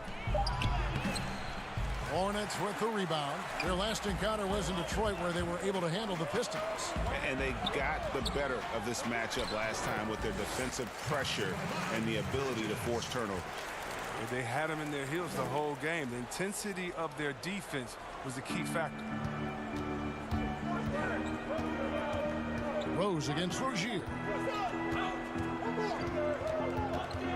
The pass to Kennard. That 3 off the mark. Not quite enough defense. That time around, just lucky he was off. Yeah, and the Hornets, they'll be one of the more disciplined teams you'll find in this league. I mean, they keep mistakes to a minimum on both sides of the ball. That's a big part of why the Hornets are tough to play. Here's Wood following the score by Charlotte.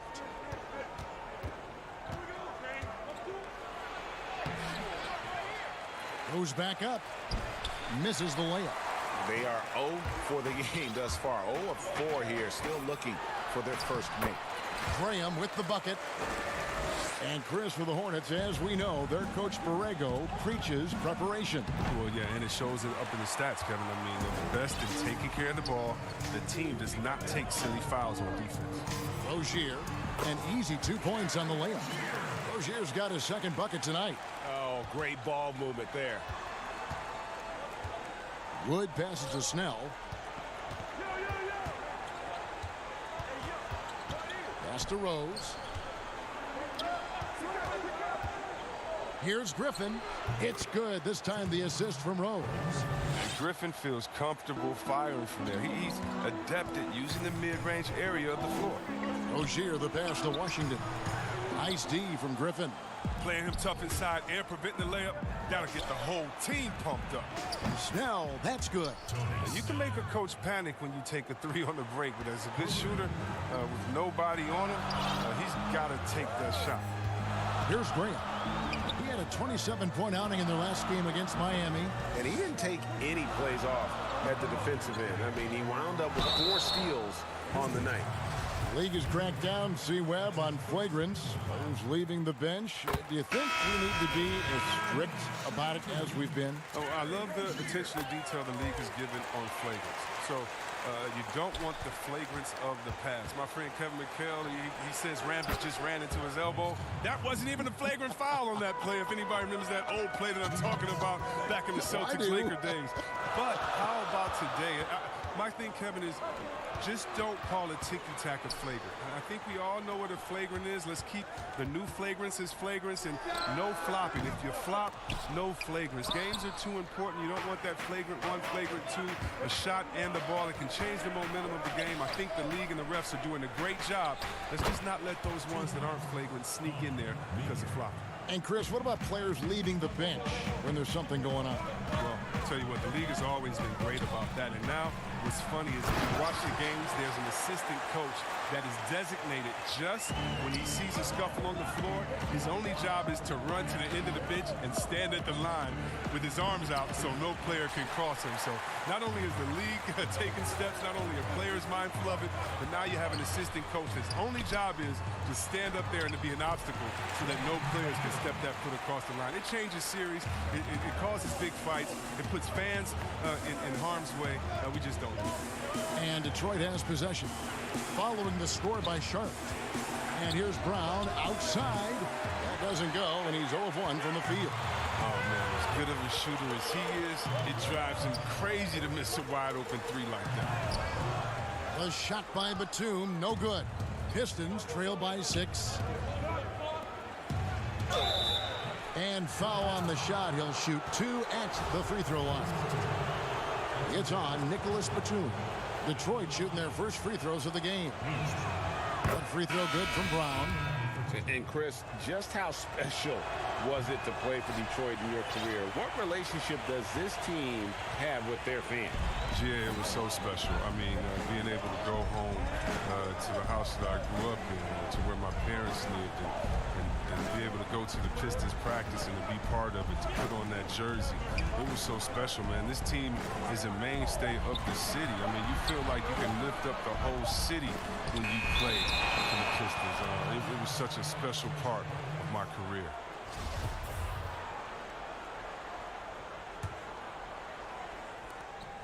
8 seconds left to play in the first. Here's McRae. And not going to go. He misses the first attempt on the night. And that concludes the first quarter of play. Hornets on top. They're up by 5. We'll be back shortly live from Spectrum Center. And thanks again for tuning in. If you're just joining us, we've played through 1 quarter of action so far. And let's quickly break down the game, guys, we've been watching from the Hornets.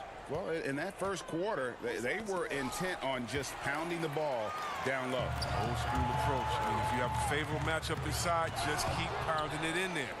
And now, brought to you by Gatorade, all fueled up and ready to go. Let's reset our lineups. Setting the floor for the Hornets. Washington and Zeller are in the middle. Batum is out there with Rozier, and it's Bacon in at the 3. Oh, you gotta love Rozier. Skying up for the dunk.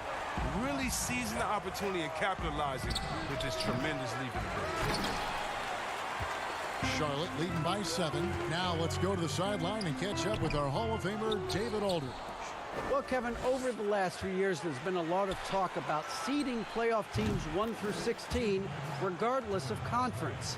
Now, taking the top 16 teams is a tough sell, especially for owners whose teams are in the relatively weaker Eastern Conference. Taking 8 teams from each conference and then cross-seeding earlier than the finals is something that does seem possible down the road. The reward for fans might be a finals matchup with the 2 best teams in the league. Kevin? Interesting ideas. David, thank you. And that is a textbook example of how to defend your rim. Well, that's why he's out there right now. In situations like this, he stands tall to prevent points.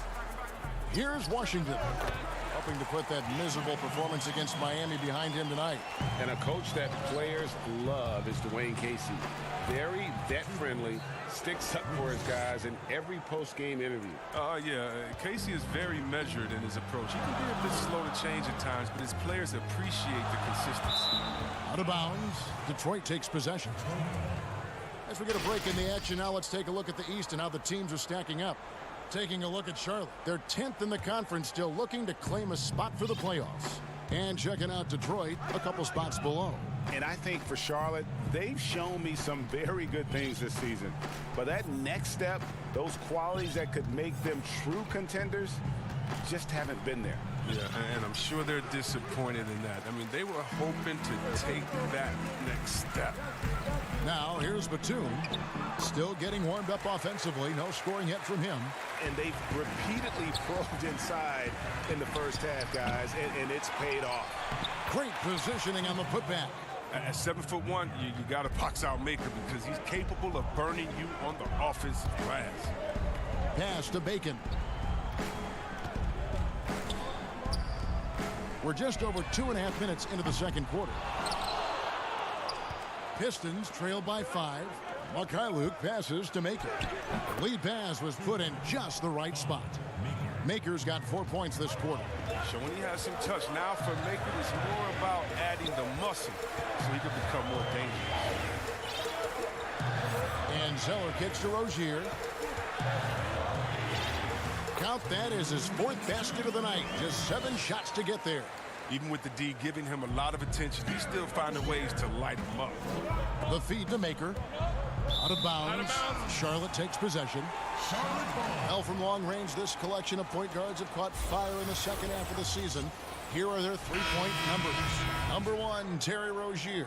I mean, his first job is to orchestrate for his teammates, but being as fantastic as he is at shooting the three, he's never reluctant to take that shot if it's available. And that's what makes him such a tough matchup. You can't leave him alone on the perimeter for a second. And 10 of their last 12 coming off assists. For the Pistons, Christian Woods checked in for John Henson. And Tony Snell subbed in for McRae. And that one falls for Zeller. While the NBA is entertainment, you know, Chris, it also can have a very social impact in a positive ways. Guys like Kyle Korver have spoken out. The Jazz took action last season. Chris, how do you feel the league has responded to issues like discrimination? No, I think the league has done a wonderful job, better than any league. First of all, we acknowledge it. You don't just throw it under the rug and say there's no problem here. And that may be the toughest, to be able to acknowledge that. And then secondly, to make quick, sweeping decisions, I think has also been awesome too. But I don't think any league in the history of sports has had more players speak up for issues in society than ours. Let's go back to Bill Russell and others, the way that they started the game and came in. We have to love it, and I love the fact that the league is not scared of the narrative, and we work together. And by the way, that Kyle Korver article was so awesome. It was so vulnerable for him to write that. And when you have players like that, no matter what color, that are selfless to speak out to make society better, then it's not just good for the game, but it's great for all of us. So kudos to Kyle, the Jazz, and everyone doing all they can do to make things better for everyone. Absolutely. Graham with the ball. He's covered by Rhodes. Clock at 4. Another shot. No good off the back of the rim. Even when the D is playing off of him, the mid-range jumper shouldn't be the shot they're looking for. And the second chance effort by Rose. Rose has got his first basket of the night. That was big because they dug a big hole in the first quarter, but starting to show signs of life. It's deflected. And no need to rush this. Let the clock run down. Yeah. Oh, what a beautiful point. What intensity. Did you see that? Great. And when Griffin takes flight, it's a sight to see. Some of the dunks he pulls are just insane. Graham dishes to Zeller. Laid in with a nice touch off the glass. Zeller's got 5 points in the quarter. Yeah, he's shown terrific control of the pace and the rhythm of this offense. Oh, man, so unselfish. He's doing a great job creating for others and making pinpoint. All right, Dave, thank you. And time now for the halftime break with the third quarter soon to... It's the 2K Sports Halftime Show. Hello. The first quarter for the Hornets was fairly even. At the end of one, they were able to end up with the... Thanks for joining.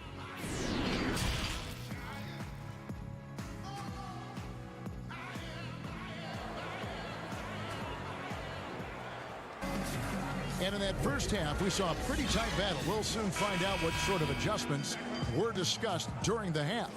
Nice game. Great performance by Terry Rozier. And the way that he has helped out with the ball movement has been a difference maker early on. Yeah, Greg, and that's somewhat of a surprise. I mean, but he's been really patient and unselfish. On the floor for Detroit, on the wings, Kennard and Snell. Wood out there with Griffin. And it's Rose in at the one spot. Washington, that's good. So it's Detroit now, trailing by 5. Yeah, and the Hornets, they had a very strong bench, not only with their scoring, but how they impact rebounding and passing. I mean, one of the better benches in this league. Snell, no good. And so Graham will bring it up for the Hornets. Shoots from the baseline, and the basket by Rozier. And it's a 7-point Hornets lead. A fantastic shot by Rozier. I mean, exactly the kind of shot you want him taking when he's got space. And the Hornets have had a strong bench for a while now. Yeah, depth isn't a problem for this team, Kevin. Having a formidable starting 5, though, has been. You need to consider trading some depth for an upgrade of the starting position. Moving it up. Graham with the bucket. Graham's got his third basket of the night right there. Rock solid start for them. I mean, they're 3 for 3 since coming out of the locker room. Only 1 for 5 to start the half. I mean, whatever adjustments they made at halftime weren't the right ones. 90 seconds now into the second half.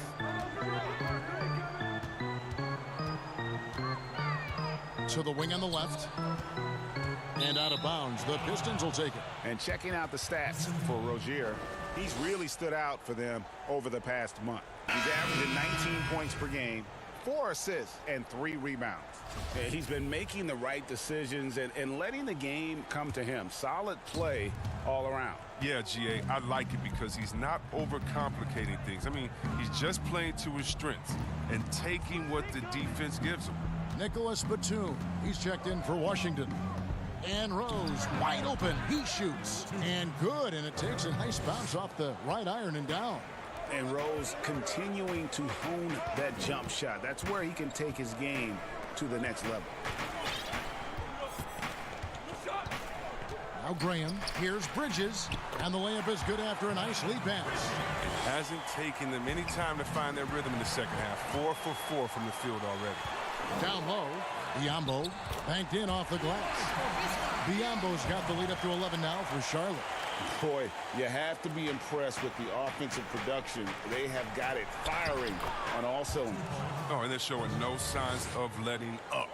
I love this approach right now. They value each possession. A little over 2.5 minutes off the clock in this final half of play. And it's Biyombo with the jam. Hey, whatever adjustments they made at halftime, they are working to perfection. Well, the results are clear as day. Great approach coming into the third quarter. We'll see if they can keep it up. Here's Griffin, the kick out to Rose. Bridges with the board. The Hornets on offense. They're on a 12-4 run right now. The kick out to Rozier. Passes it to Biyombo. Over Rose. And Charlotte again with the bucket. And not hard to see why they are giving up points on this run. Just too many good looks from in close. Back to Griffin. And that'll be 2 free throws coming up. Officials on the call with the foul. Well, Kev, you know I always appreciate when a big man can create for others. Blake Griffin, he's one of the best in the game in that regard. Such a fantastic passer. Zeller, he's checked in for Charlotte. Dwayne Bacon comes in for Rozier. Then for the Pistons, Henson's checked in for Christian Wood. Dumboya comes in for Jordan McRae. And Langston Galloway subbed in for Rose. Good on that shot, and with that, the Hornet lead is cut down to 9 in the bucket from Galloway. Chris, you almost forget just how big Griffin is because of how smoothly he can facilitate for others. Yeah, Kevin, and I hate when people say he's a good passer for a big man. I mean, what type of caveat is that? He's just a good passer. He has great vision, superb timing, and that's why he's always been near the top in assists for bigs. It's Biyombo with the rebound. Biyombo's got 6 rebounds now in the game. Good. Bacon's got his second basket of the night. Just no resistance on the inside. That's their 5th consecutive make in the paint. Dumboya passes to Kennard. And Henson kicks to Kennard. Here's Galloway. Zeller grabs the board. Zeller's got 4 rebounds now tonight. And the call, and it looks like, yep, it's a coach's challenge on the personal foul. That triggers a replay review by the officials.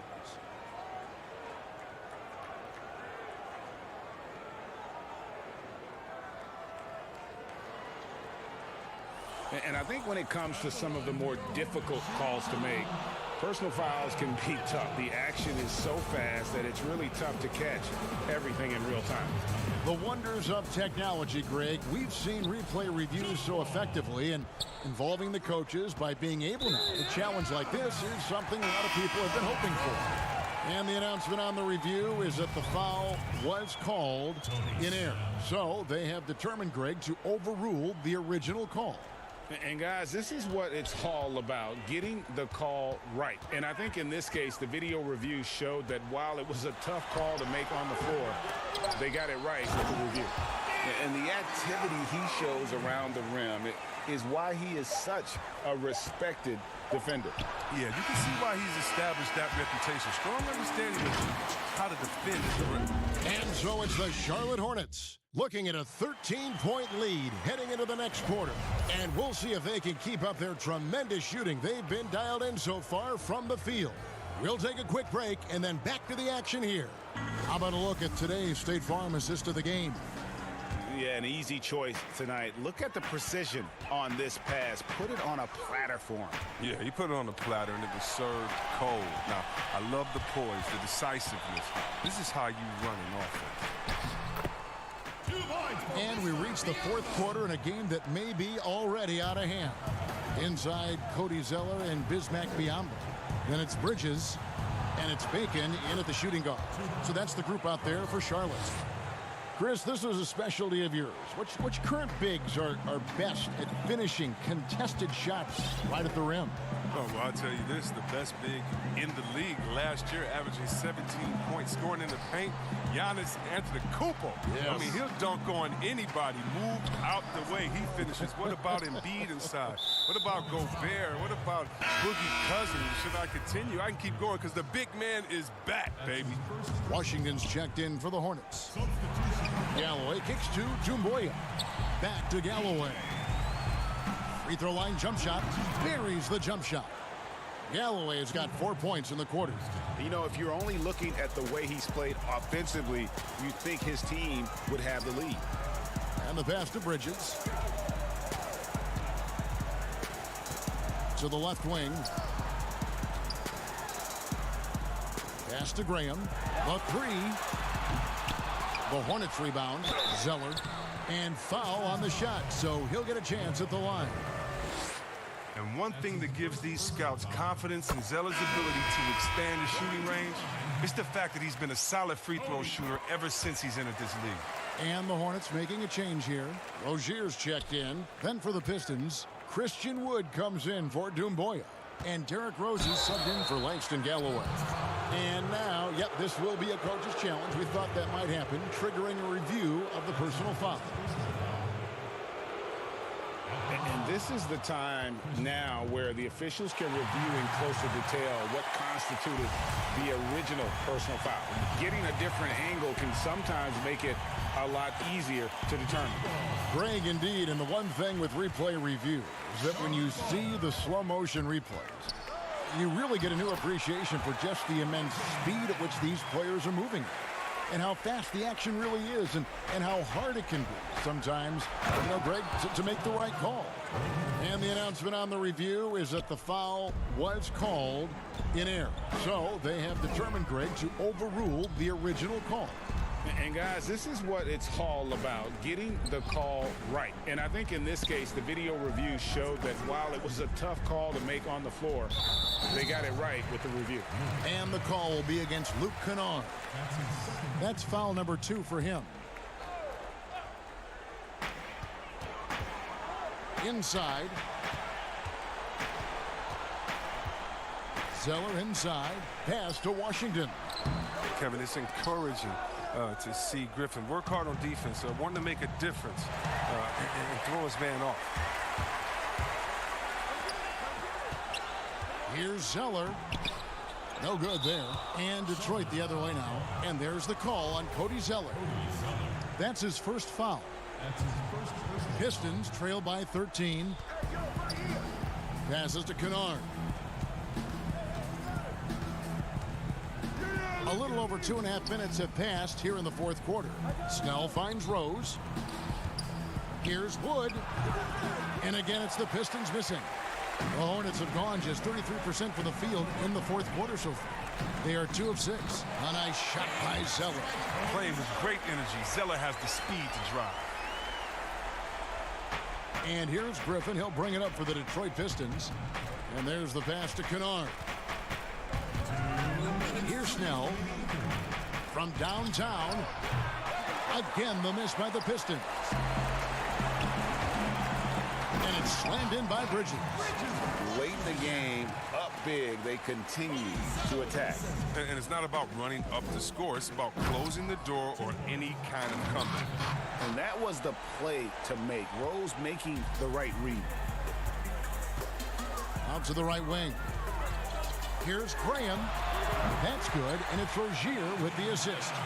The man has no heart, and that's poor defense for a team that has a long way to catch up. Yeah, D, like, that isn't going to get you back in the game. You have to stay connected to these shooters. Biyombo is checked in for Zeller. Here's Kennard, and that one clearly a foul. Gets the whistle, and 2 shots coming up. And Kennard came into the league viewed mostly as a shooter, but he's been able to provide much more than that. I mean, better than you think when he puts the ball on the floor. Learning how to lean into defenders and step back to open up the shot is a better playmaker than he gets credit for, and we should see him take on a larger role as he develops. So a whole new group on the floor now for Charlotte. And a different look here for the Pistons. John Henson's checked in for Wood. Doumbouya comes in for Blake Griffin. Bruce Brown, he's checked in for Tony Snell. And Knight subbed in for Derrick Rose. Pistons passing it around. And that one, good. And so just rolling to the finish line now in what has been a very confident-looking performance for the Hornets. This is a game where the defense, steals specifically, generating a lot of opportunities. And it created possessions for them, scoring opportunities, and that effort a big part of what will be a nice victory here tonight. And you can mark this one down in the W column. It'll mark their 23rd of the season. Controls the rebound and puts it back up and in. And the Hornets lead by 18. They made the most of their opportunities, looking comfortable and locked in throughout the night. That's why they're in the driver's seat right now, looking to put this one away. And you can appreciate the fight now, but it isn't how they came into the game. Yeah, how they ended this one is much different than how they started it. And that's a shame. And credit the whole team. It was a focused, concerted effort to put this one away. Yeah, I love how they play for one another out there. No signs of selfishness. They're just a total team effort. And here comes Brown, leading the fast break. Basket is good. He'll get a chance for one more at the line.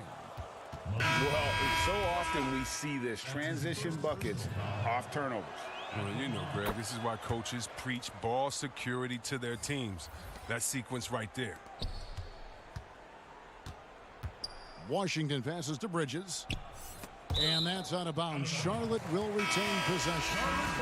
Great instincts from him to get a hand on that pass and tip it out. Well, just trying to prevent the opposition from getting comfortable. Next time, that one might get picked. Here's Hernan Gomez, up and in on the layup. No, but sometimes you don't need a haymaker, just a jab. You got to get those easy looks inside. And so it's the Hornets taking care of business in this one. This game may not have been the most exciting we've ever seen, but you have to appreciate it.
unprecedented improvements to shooting, puck pickups, upper and lower body fluidity, and goaltending.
Unprecedented improvements to shooting, puck pickups, upper and lower body fluidity, and goaltending.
Once you pick your jumper, it's time to join the Clippers and test your build in a game against the Milwaukee Bucks. Yes, and it's my player picking up the assist. And if you're not feeling one of your builds, you have the ability to make 6 total builds and play 1 test game for each one. In the NBA 2K21 demo. And those are the starting lineups. Lots of interesting matches. It's the 2K Sports pregame show. We're bringing you the Charlotte Hornets out at...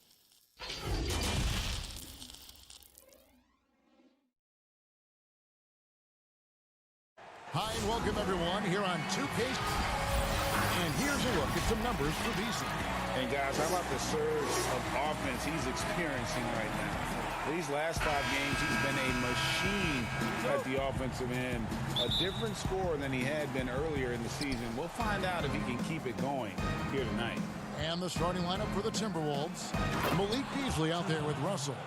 Then it's Karl Anthony Towns. And it's Okogie in at the small forward.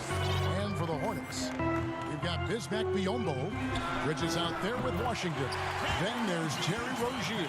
And it's Graham in at the shooting guard position. Both these teams, Doris, relying tonight on the execution in their half-court game. A little bit of a throwback, sort of an old-fashioned approach tonight. Don't worry, we're going to have plenty of highlights. It is the NBA. We know there are great players on both sides of the ball cap, but how about this ability to execute under duress of a 24-second shot clock? It's going to be really interesting to watch. Quick job of getting up the floor and creating early offense. You don't give the defense any chance to set up. Sometimes you just love an easy look. Graham with the ball, covered by Beasley. Graham, the pass to Washington. Out left to the wing. Shot clock at 6. Graham kicks to Rozier. Over Russell. And the shot is long. And it's Towns with the ball. He'll bring it up for Minnesota. A tough loss coming against the Rockets in the last game they played. And defensively in that one, they needed to come up with big stops to quiet that crowd. And that's obviously easier said than done. I'll tell you this, it looked like they wanted to get out of town as quickly as possible. The problem is their defense went with them. It'd be nice if everybody took as much pride in his rebounding as he does. You know what, Greg, he loves that part of the game, and it showed. Well, but as defenders keep forgetting to box him out, he continues to just make them pay. One-on-one here. That's tipped. Pass to Rozier. There's the 3.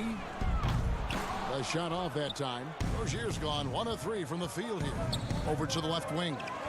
Here's Hernan Gomez. Out to Russell. And they double up Russell.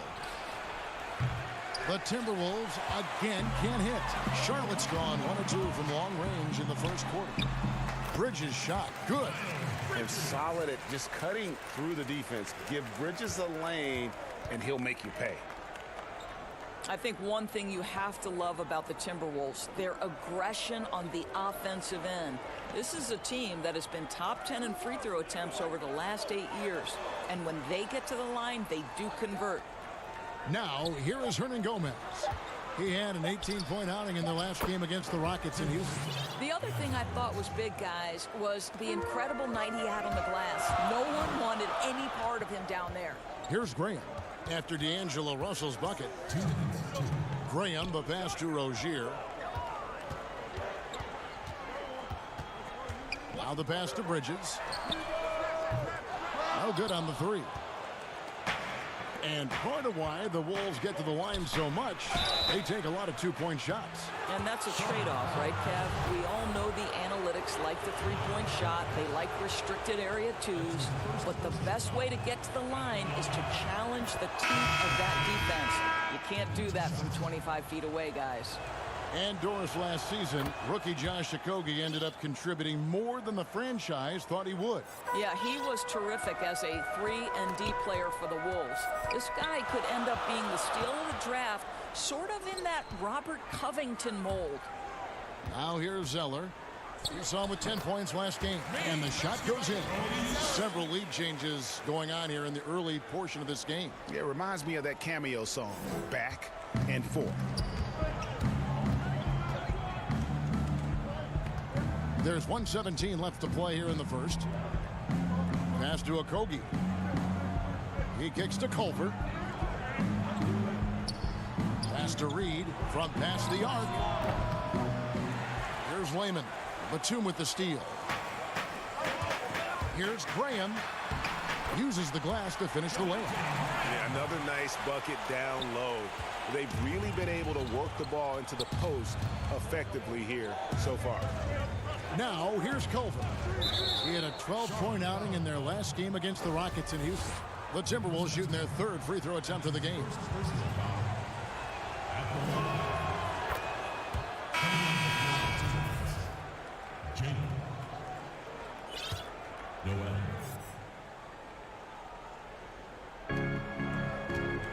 Pass to Johnson. There's 42 seconds left here in the first quarter. Shot clock at 5. Takes a 3.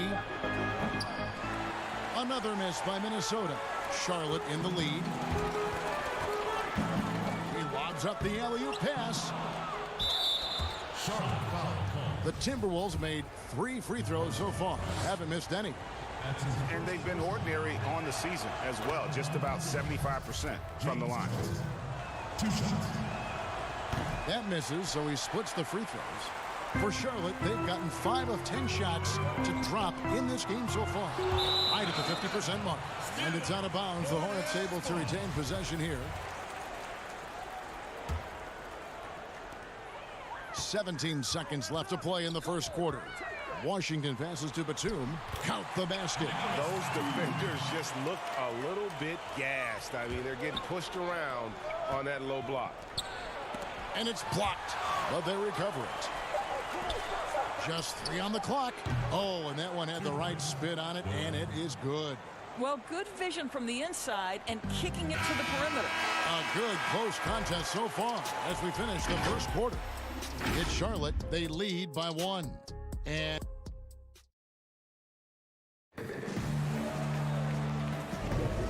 some good action in the books as we get back to the game that's been pretty close here so far. And let's quickly break down the game, guys, we've been watching from the Hornets.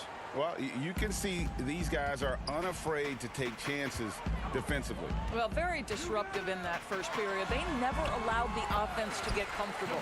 All fueled up and ready to go. Let's reset the lineups courtesy of Gatorade as the second quarter gets going.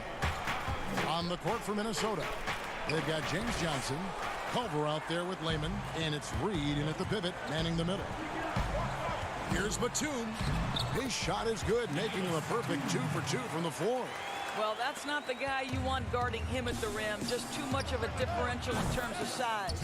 And with that, the Hornet lead is cut down to just 3 on the basket from Layman. How about the recognition from Culver? Terrific at realizing when the defense has broken down. Here's Washington. He's guarded by Johnson. And it's blocked. Hornets foul call. Big group substitution now for Minnesota. That's his first Timberwolves trail by 3. Feeds it to Towns. And stolen by Biyombo. Zeller against Johnson. And that one is good. 6 points for Nicholas Batum. I mean, the number of points they've scored in the paint already here is eye-opening. Russell dishes to Johnson. And the officials call a traveling violation. And a look here at the scoring trend over the last several months for Bridges. And he's been on the upswing offensively these past few months. And you know how much they love getting all those extra points out of him. He's been carrying a much bigger load lately, and I think he'll just continue to get better. Charlotte making a switch here. Bridges checks in. Doris, what's the best combination of inside-outside basketball you see offensively now? Well, 2 guys really come to mind immediately for me. It's Joel Embiid and Anthony Davis, because both men can face up and knock down shots in a legitimate enough fashion that you've got to get out and contest those guys. But the other side of this is they can play in the post and be a legitimate back-to-the-basket force who you've got to guard with more than one guy. I mean, how exciting, Kevin, are Joel and AD to watch play? They're thrilling. I would agree.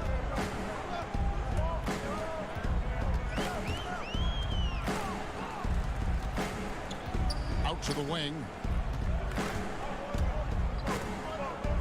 Zeller inside. Johnson on him. And again, the Hornets missing. Timberwolves trail by 3. Good, and it's Russell picking up the assist. And they're passing the ball very crisply here. And for those of you just joining us, we're almost 2.5 minutes into the second quarter. To the left side wing. To the wing on the left. There's Bacon. And the Hornets miss again. And gotta like what they've been doing down low in the post. Towns with it, and Zeller picks him up defensively. And it goes out of bounds. That one is off Zeller. And the Timberwolves making a change here. Okogie's checked in. Josh Okogie. On defense, the Hornets. Towns finds Russell. Buries it from three-point range. Russell's got the lead up to 2 now for Minnesota. Taking back the lead once more. Give these teams credit. Man, they are battling. Boy, Greg, neither team willing to give an inch and neither able to seize the momentum. This has been a fascinating one to watch. And an eye for an eye. Both teams working to stretch the floor. Well, that three-point shot just gives you so much room to operate on the offensive end. Towns kicks to Beasley. Back to Towns. 5 to shoot. Nice ball movement by Minnesota. Here's Russell. Drills the elbow jumper. Russell's got 5 points in the quarter. Assists like that have typified their effort today. Terrific ball movement. 1:19 left in the first half of the game. Bacon. And again, Charlotte with the triple. You talked about a back-and-forth game. This is the definition. You have to love these kinds of games, scoring-wise, keeping everybody on their toes. And the foul on Dwayne Bacon. That's his first foul. The Timberwolves making a switch here to the inside. And he takes the fantastic lead pass up strong for the slam. Well, that's how you bring out the best in your teammates. Towns is a prolific scorer, but guess what? He'll find you if you're open. Jake Layman's checked in for Karl Anthony Towns.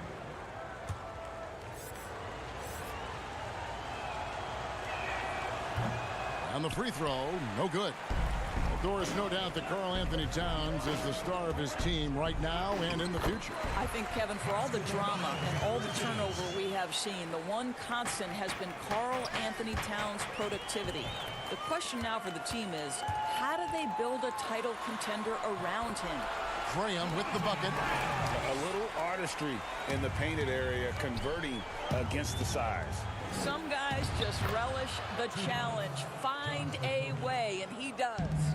And that assist got him a little nod from his teammate after that one. Fade away. Offensive rebound. You will not see this guy miss many of those. He's one of the keys to their floor spacing.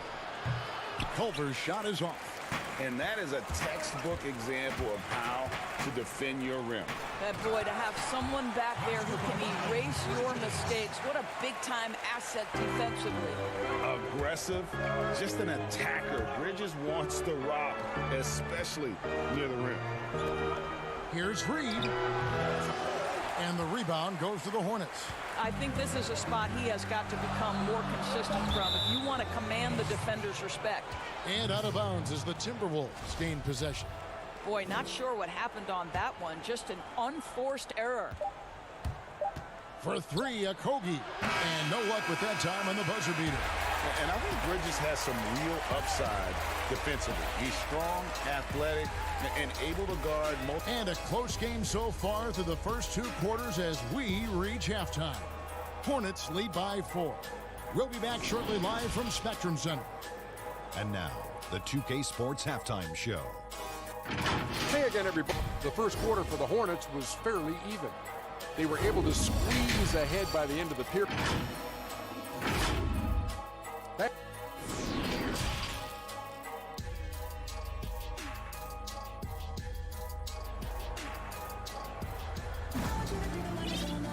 And we're halfway through this one. Plenty of basketball left in a game that's been fairly even so far. You look at D'Angelo Russell, what a contribution. He's done a fantastic job of finding open space to operate within the first few quarters. One of the things every player is after is efficiency at the offensive end. And boy, this young guy has done just that. Washington out there with Bridges. Then there's Terry Rozier. And there's Bismack Biyombo. And it's Graham in at the 2-guard spot. So that's who James Borrego starts the second half with. Back to Bridges. To the paint. Here's Washington. Goes up and lays it nice and easy. And the Hornets lead by 4. Terrific play call to give him a clean look at the rim. That's how you want to start the second half. Well, there is nothing better than catching a rhythm as early as possible. And boy, that's a terrific start right there. Back to Beasley. Shoots over Graham. No good from Beasley. Well, he's a quality mid-range shooter, but he can't get that one to go. Here's Washington. And Charlotte again with the bucket. Well, this is the first full year now for Ryan Saunders. Let's remember he was hired by Minnesota full-time after an interim stint last season. And boy, did the players love playing for him. Rozier against Russell. Trying to find Hernan Gomez. To him. Here's a Kogi. A putback. He hangs in there and cashes in on the second chance points. Nice tip in there. I mean, he's got like a sixth sense in terms of where the miss is going to go. That is really a talent.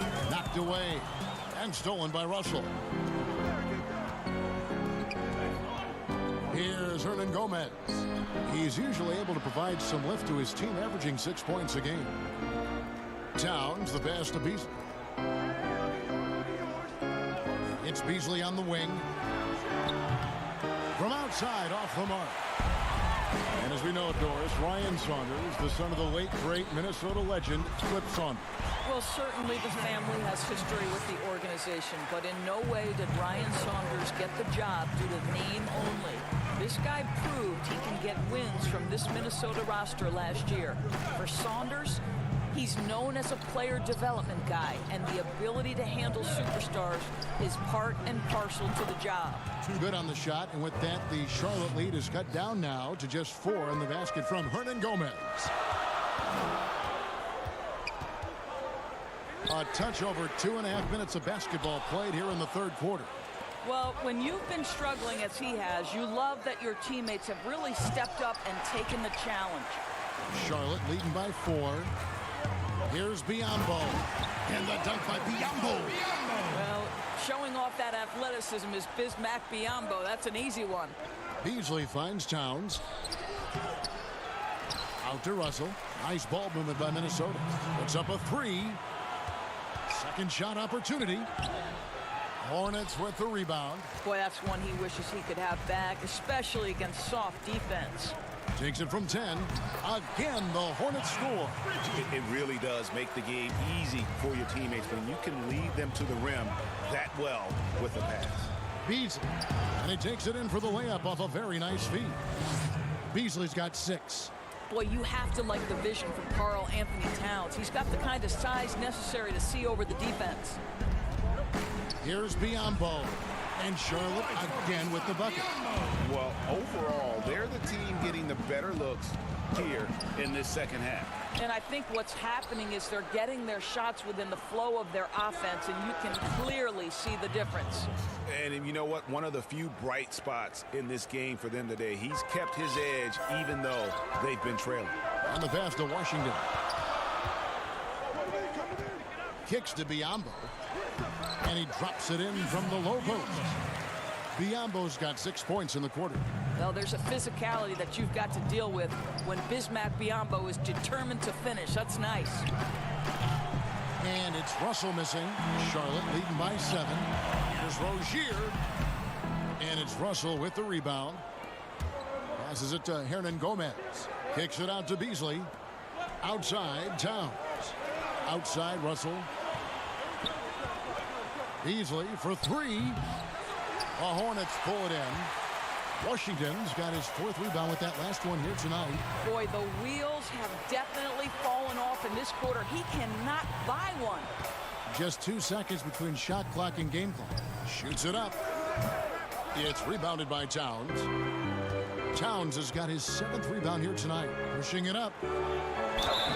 And foul on the shot. He'll shoot 2 at the free throw line.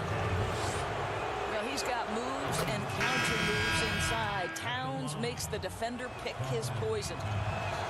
And Towns drops them both. Boy, a really soft touch on display. It is a luxury to have a big man who can hit from the line at a consistent rate.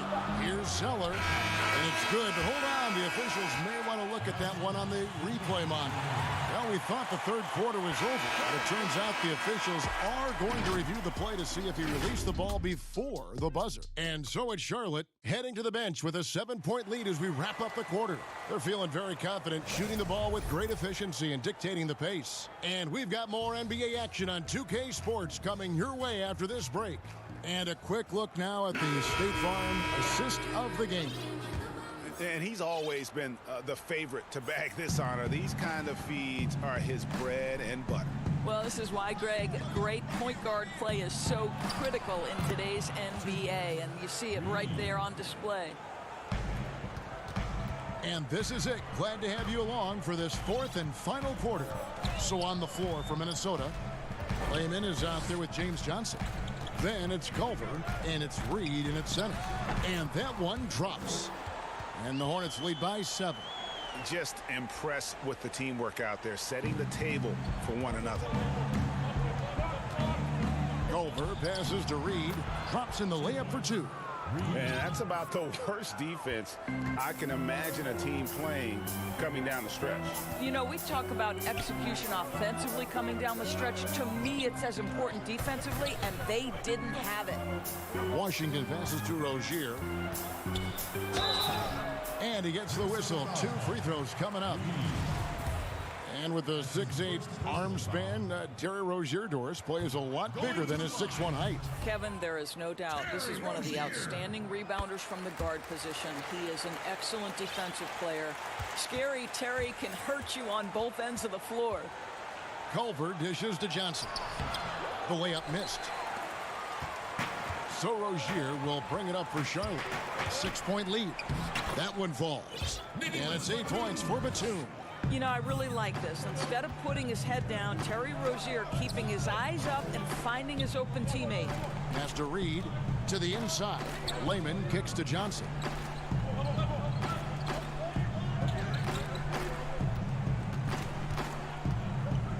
Here's Reed. He's covered by Zeller. Good work there as it goes. Reed's got 6 here in this quarter. And guys, all about hard work from this point on. They've worked hard to create that high-quality shot and then able to knock it down. Here's Bacon. And Layman pulls it down. We're about 2 minutes into the fourth quarter in this one. Down low. Here's Reed. Zeller grabs the board. Zeller's got his 4th rebound in this one. There's Bacon. Lays it up and banks it in. Bacon's got the lead up to 8 now for Charlotte. And I've been impressed with the unselfishness, but also getting guys the ball where they can do something with it. And he has shown a terrific feel for how the defense is playing him and then taking advantage of that. And looking good there from distance. Culver fundamentally sound with his jumper. Whole new look on the floor for Minnesota. And now the Timberwolves on the break. Here's Russell. And the slam dunk by Russell. In huge moment, D'Angelo Russell comes through big time. And that's out of bounds. Charlotte will retain possession. A split second late, but almost came up with a steal there. Absolutely appreciate the effort, though. He really went after it. So close. And the slam dunk by Russell. Well, to me, this is where D'Angelo Russell distinguishes himself. He understands that when he can score it, he's going to be aggressive. Here's Graham.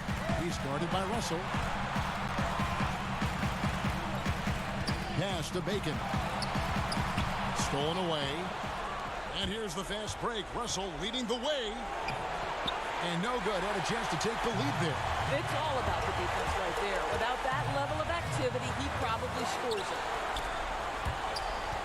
And there's the pass to Zeller. Goes back up. Oh, and he plucks it off the glass. Wow. And stolen by Zach. And some very quick points for him on that possession. And the Hornets lead by 3. The Timberwolves have gone 6 of 9 on their field goal attempts since the start of the fourth quarter. Russell passes to Towns. And contact. The coach's challenge has been issued. First game like this, down to the wire, this is what it's for. And this is the time now where the officials can review in closer detail what constituted the original personal foul. Getting a different angle can sometimes make it a lot easier to determine. Greg, indeed, and the one thing with replay review is that when you see the slow motion replay, you really get a new appreciation for just the immense speed at which these players are moving and how fast the action really is and how hard it can be sometimes, Greg, to make the right call. And so the word is in. They've decided that the call stands as it was made on the floor. And, even if a coach still feels this wasn't the right call, you got to acknowledge the effort being put in to reviewing it. The double checking, and the game continues on. Terry Rozier's checked in for the Hornets. And we've got an update here, so let's catch up with David Aldridge. Hi, guys. I was able to catch the message James Borrego gave to his team. This is still a close game, and he told us, guys, we're not far away. We can still get this one. If we seize the moment, we can walk away with the win. So much riding on that shot. What a bucket. I'll tell you, that changes things, doesn't it? Good job, young fella. What a game. Terrific and one on that one. Those are the kind of plays, guys, that win basketball games. And here is Graham. There's 49 seconds left in the fourth. And a lot of contact on that one. And here we go. A coach's challenge has been initiated. We'll have to now review the personal foul in question. And this is the time now where the officials can review in closer detail what constituted the original personal foul. Getting a different angle can sometimes make it a lot easier to determine. Greg, indeed, and the one thing with replay review is that when you see the slow motion replay, you really get a new appreciation for just the immense speed at which these players are moving and how fast the action really is and how hard it can be sometimes, Greg, to make the right call. And so the word is in. They've decided that the call stands as it was made on the floor. And, even if a coach still feels this wasn't the right call, you got to acknowledge the effort being put in to reviewing it. The double checking, and the game continues on. Yeah, good job to take it right at them. And he cannot get the first one to drop. Tough one to miss. And Culver's game just screams potential. Already a good scorer, rebounder, and passer. Now the next step, improving that outside shot. There's 31 seconds left in the game. It falls. Sounds like a rock concert in here. And guys, that was the bucket they have been waiting for. And the Timberwolves with possession. And denied. He sends it right off the glass. Nice ball movement by Minnesota. Here's Johnson. Oh, Kevin, that is a terrific effort by Willie, doing his best to become a better rim protector.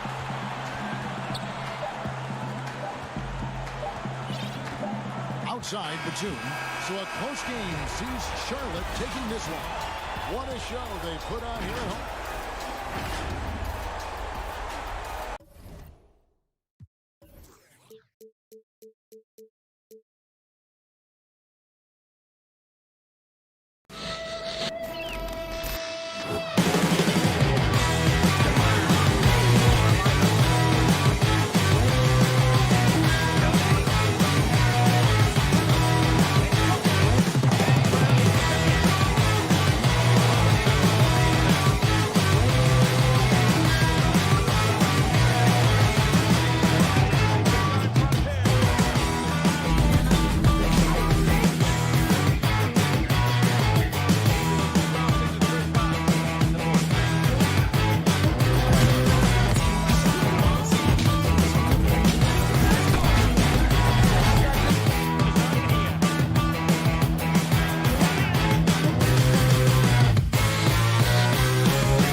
unprecedented improvements. Shooting, puck pickups, upper and lower body fluidity, and goaltending.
Unprecedented improvements. Shooting, puck pickups, upper and lower body fluidity, and goaltending.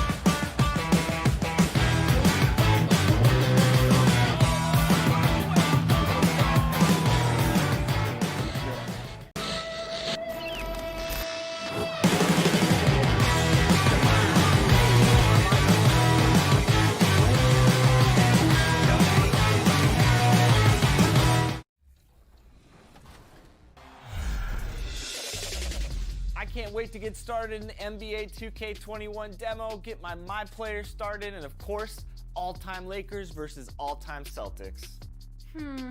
Just out of curiosity, Chris, who has more championship rings? Yeah, I was going to talk about the Lakers, but then you bring up that argument, and I really don't have anything to say about it, unfortunately. So that's a low blow. So I'm going with the Celtics.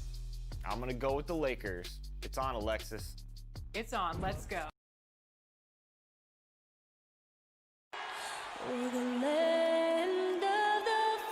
It's the 2K Sports pregame show. Hey there. Welcome to tonight's game. We got the New York Knicks facing off against the Charlotte Hornets at Spectrum Center. Checking out the Hornets, they haven't competed at the level they'd like over the last week or so.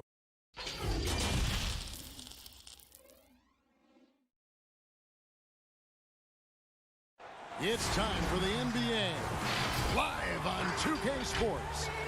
This is Kevin Harlan alongside Greg Anthony as well as Brent Barry.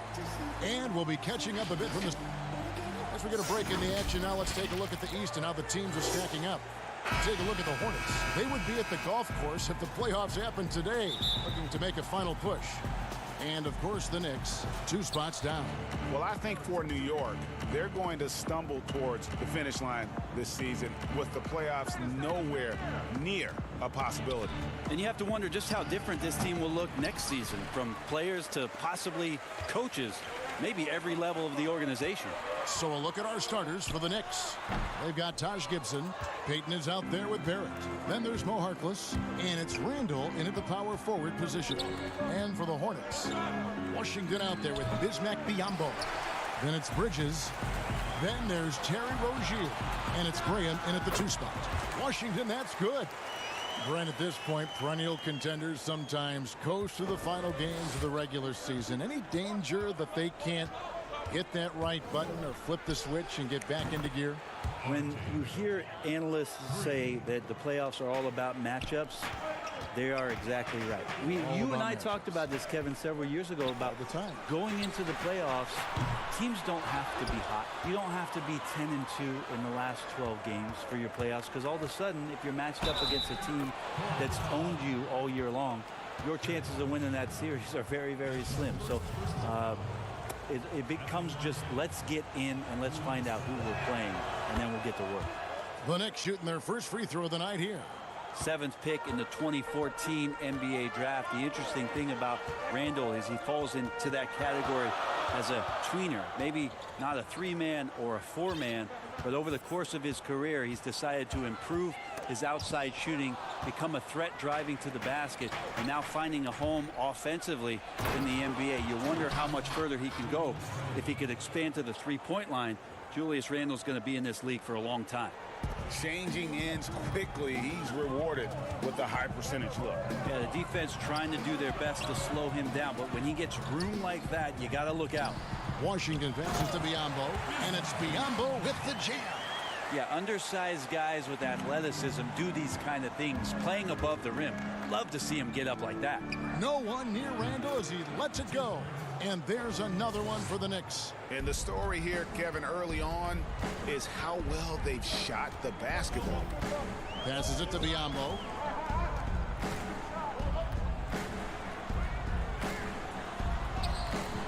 Unable to get that one. Randall with some nice D. And here are the Knicks. They're on a 10-2 run here. And Greg, talking to scouts about R.J. Barrett, they love the athleticism. But what makes him especially good is the work ethic and the confidence. Yeah, some elite prospects will take plays off. This guy never does. He's not one that sits around and reads his press clippings. He's a warrior, a leader, and he's proven to be a winner. The ball movement on this run has been fantastic and is a big part of why they've been able to get these good looks. Graham with the bucket. Just setting the tone with an aggressive move to the rack. And where's the help defensively? Are you asking me, GA? I'm not sure. Got that bucket in no time at all. Nice shooting for him from the big man. Taj Gibson has a firm grasp on the mid-range game in the NBA. Rozier against Peyton. Here's Washington. Not too proud of his numbers in that game against the Heat, that's for sure. And stolen by Biyombo. Washington, that's good. And their post play has been really solid right off the bat. It's Randall with the drive. Bridges with the board. Hornets trail by 7. Rozier the pass to Biyombo. Randall grabs the board. Not really his best quarter as far as scoring. Let's see if he can eventually get back on track. The man was wide open there, and Julius Randle understood the timing to get him the ball to get that score. Pass to Bridges. Inside, Biyombo. That shot, no good. So New York will take it the other way. But his shooting this quarter has to be a huge concern, especially when they're behind like this. Can he find the rhythm? To the middle, Bridges. Good on the shot. Not only a jump shooter, Bridges also dependable at knowing how to get it done inside. And stolen by Graham. Oh, and here comes Rozier all alone. And that's how you do it, guys. Ball pressure and then get some runouts. And so Payton will bring it up for the New York Knicks. It's a 5-point game. 6 seconds separating the shot and game clocks. Stolen. Rozier, the pass to Bridges. Inside. Here's Graham. And he banks in the layup. Graham's got his second bucket. Now, he's too good a finisher to blow that kind of chance, but that's going to be a wake-up call to the defense. Here's Gibson. Here's Randall. 11 feet out, and he hits it. Well, the balance and body control look a little bit better this season, so Randall stays on the ground in this catch-and-shoot situation and looks fluid. And that's the kind of lead pass we've come to expect from him. Julius Randle getting it done for New York. He finishes with 9.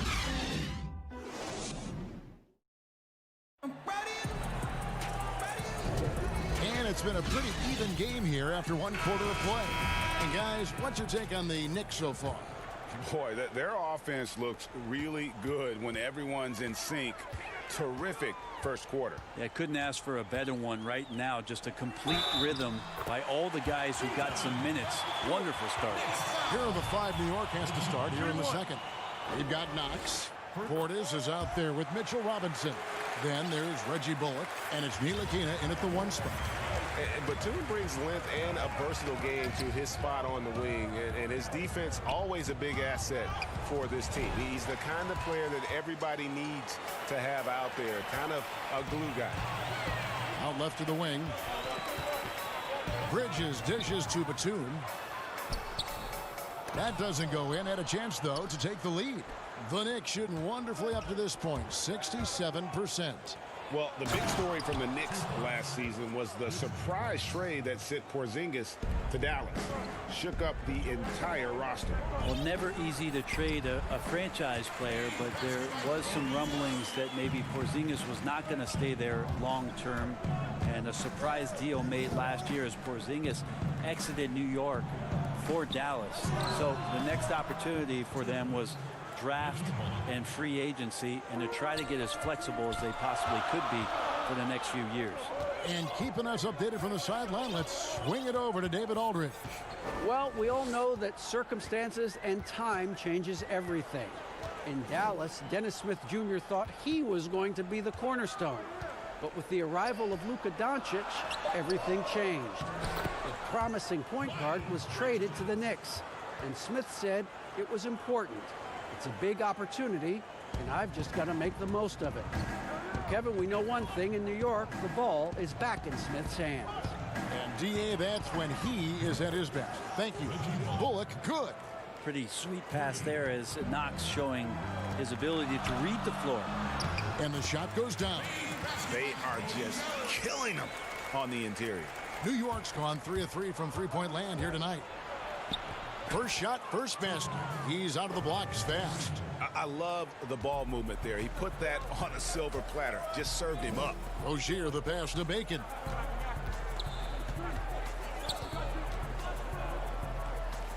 Goes up at the stripe. No good that time. And New York will come the other way. Their biggest lead of the game was 9. They're coming into this game off that recent loss to Atlanta. Knox, the pass to Robinson. Over Zeller. Portis kicks to Ntilikina. To the wing right side. New York moving the ball around. Clock at 6.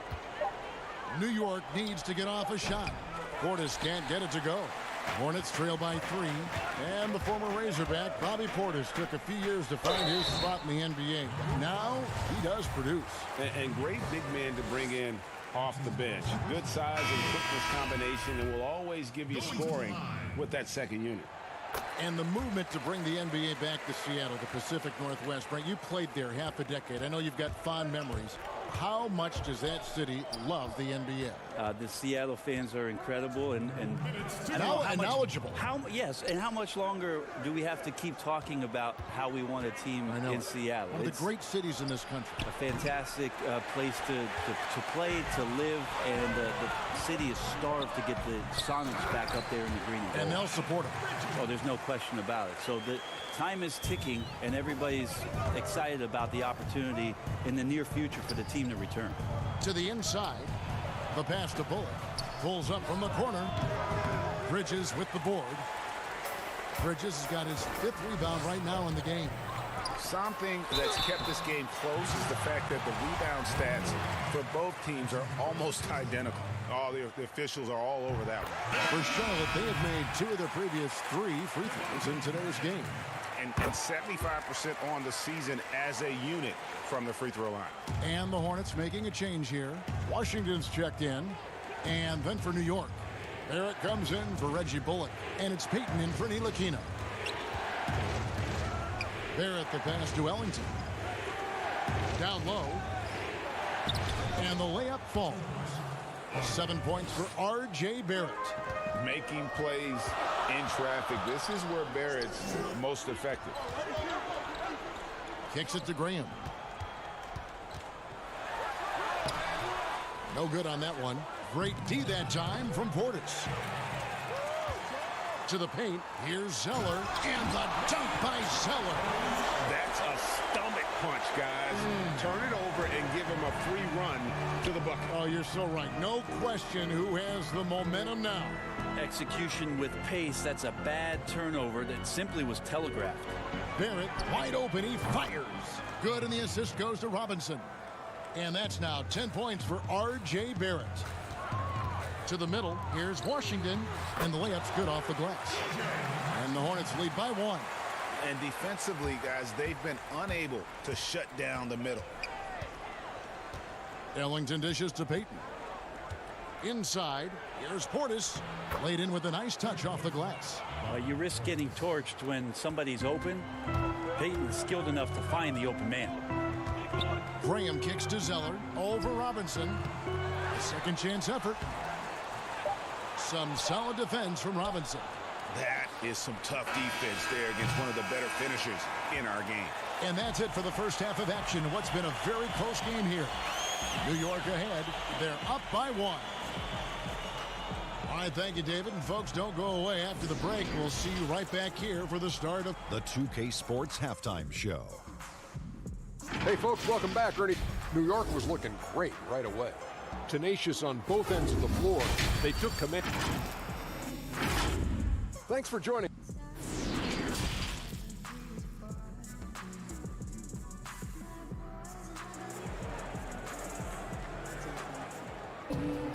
Second half of basketball upon us.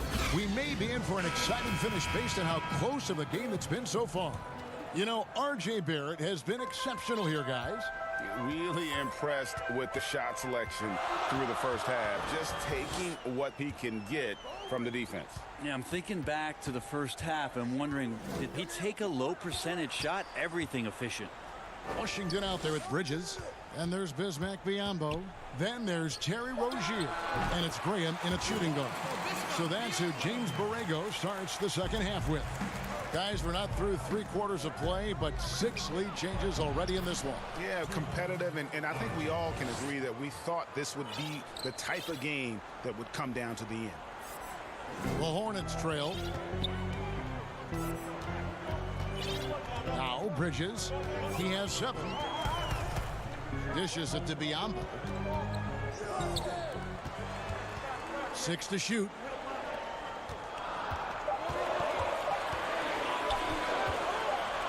From deep. And it's going to be a 24-second shot clock violation. They turn it over. Just a quick look now at how the point totals have looked over the last few months for Bridges. And he's been on the upswing offensively these past few months. And you know how much they love getting all those extra points out of him. He's been carrying a much bigger load lately, and I think he'll just continue to get better. He feeds it to Graham. A good finish at the rack off the slick feed. Graham's got 8 points. We'll see if they can finally hold on to a lead. It's been back and forth all night. Well, you can tell they really want to increase this lead. They can't keep letting them take it from them. Washington, that's good. Okay, good game plan. Start the second half. 3 of 4 so far from the field. To the inside. And it's Gibson, that time on the assist from Barrett. Gibson's got his second basket. Working on the inside, Taj Gibson goes to it. Tremendous at imposing his will down there. Rozier. The Knicks pull it in. Their biggest lead of the game was 9. When this game is done, they'll be off to Miami to take on the Heat. That's game 4 of 4 out on the road for them. Well, that's 2 teammates who need to reintroduce themselves to one another, not on the same page. Catching up on the changes for New York. Knox, he's checked in for Harkless. Reggie Bullock comes in for Barrett. And Frank Ntilikina's subbed in for Elfrid Payton. Sinks the three-pointer. Just so precise off the pass. I like how Bridges prepares himself to shoot as the ball is coming his way. Bullock passes to Ntilikina. Too long in the paint, and he's hit with a 3-second violation. Brent, the league's been trying to clean up some of the physicality that we see, some of the jawing, but there are some players that do a great job of nonetheless getting under an opponent's skin. I don't think, Kevin, over the past couple of years, we would deem the NBA as being more physical than at any other time. Would we say that? Oh, that's true. We would never say that. But there are still irritants in the game. And the reason why those guys do that is because that's their competitive advantage. And that's the way the league is always going to operate. There are going to be guys out there who are going to use either their intellect to get inside your head or do things on a physical level that are going to cause you to think about what it is you're doing on the floor. Exactly. And when you find those guys, they're really interesting players to watch. You're not going to replicate their shooting form, Kevin. But in terms of sometimes their approach, there are things that you might be able to learn from a Draymond Green or a Marcus. There's no doubt. Graham kicks to Rozier. A reverse. Knicks with the rebound. Well, the D's so tight on him, it makes him alter his shot. And an easy chance turns into a tough one because the defense is swarming. Proving he belongs in this league. Ntilikina getting better at taking contact and finishing. And the Hornets making a change here. Batum's checked in. And then for New York, Bobby Portis is checked in for Randall. And Ellington is subbed in for Frank Ntilikina. And folks, the coach's challenge has been initiated for a personal foul. Close game like this, and he thought it wasn't a good call.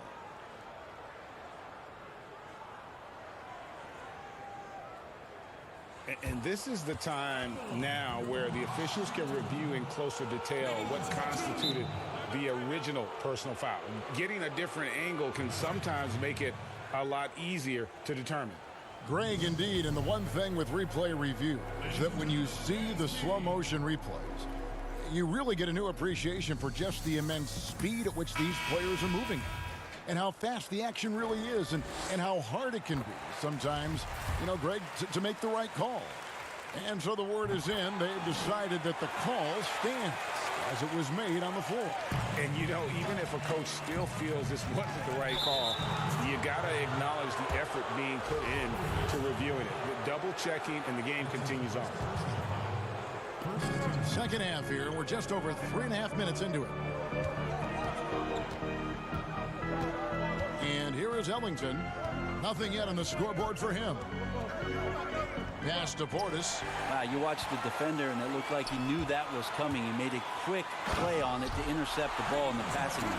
Excellent on both ends of that play. Yeah, the steal was sharp, but the slam topped it off. And we say it time and time again, so I'll repeat it. Have to be careful with the ball, or this is what happens. Graham, the pass to Zeller. Over Robinson. Robinson pulls it in. Well, if you believe in the numbers, that mid-range shot is not a high-value shot, even with little or no defense on you. Kept alive. Portis can't get it to go. He's so good at getting to the rim. Maybe tries to get a little bit too cute with that one. I thought he'd lay it straight up and in. Sweet to be a difference maker in the game, and he's been a great option for them on these possessions. Yeah, easy call. The Knicks shooting their third and fourth free throw attempts of the game. And And the season numbers for them at the line thus far are really poor. Something I'm sure they are making a point of emphasis. And the second free throw, good. Hornets leading by 3. Robinson kicks to Ellington. Outside Portis. New York moving it around. Pass to Knox. And here is Robinson. Back to Knox. Just 5 to shoot. Pass to Robinson. And stolen by Zeller. That concludes the third quarter. It continues to be. And a chance right now to show you our State Farm assist of the game. And he sliced the D wide open with this feed. They had no chance to prevent that basket. And that's what great passing will do for you right there, dissecting the defense with that play. And I know I speak for all of us when I say I can't wait to see what kind of finish awaits us here in the fourth quarter. And on the floor for New York here in the fourth, we've got Mo Harkless. Wayne Ellington is out there with Payton. Then there's Bobby Portis. And it's Barrett at the 3 spot. Graham with the bucket. Yeah, nothing too fancy. Just getting the job done when they need to. Make every possession count. Payton outside. There's the pass to Harkless.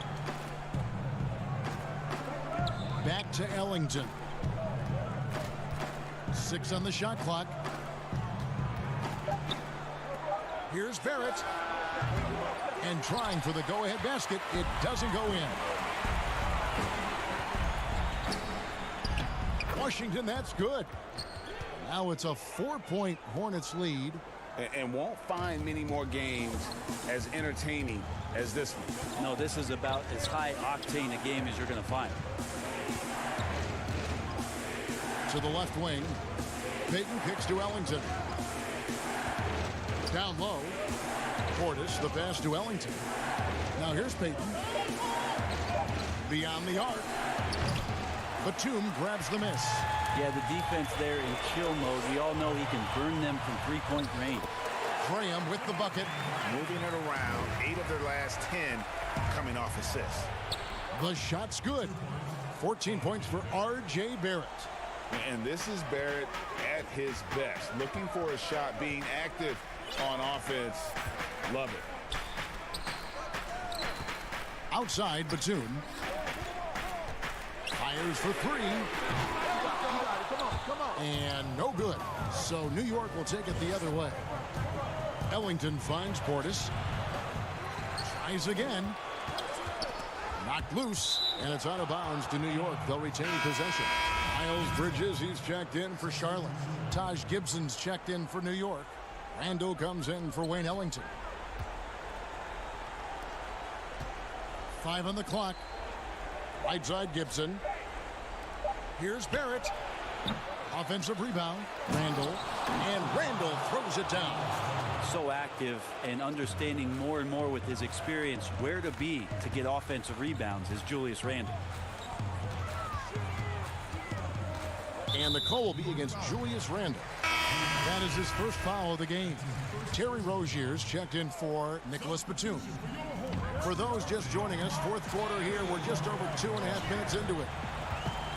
Here's Bridges, and he gets the whistle for the 3-second call. Yikes, that one stings there. Hurts so much more to turn the ball over, especially with how tight the game is. Harkless on the wing.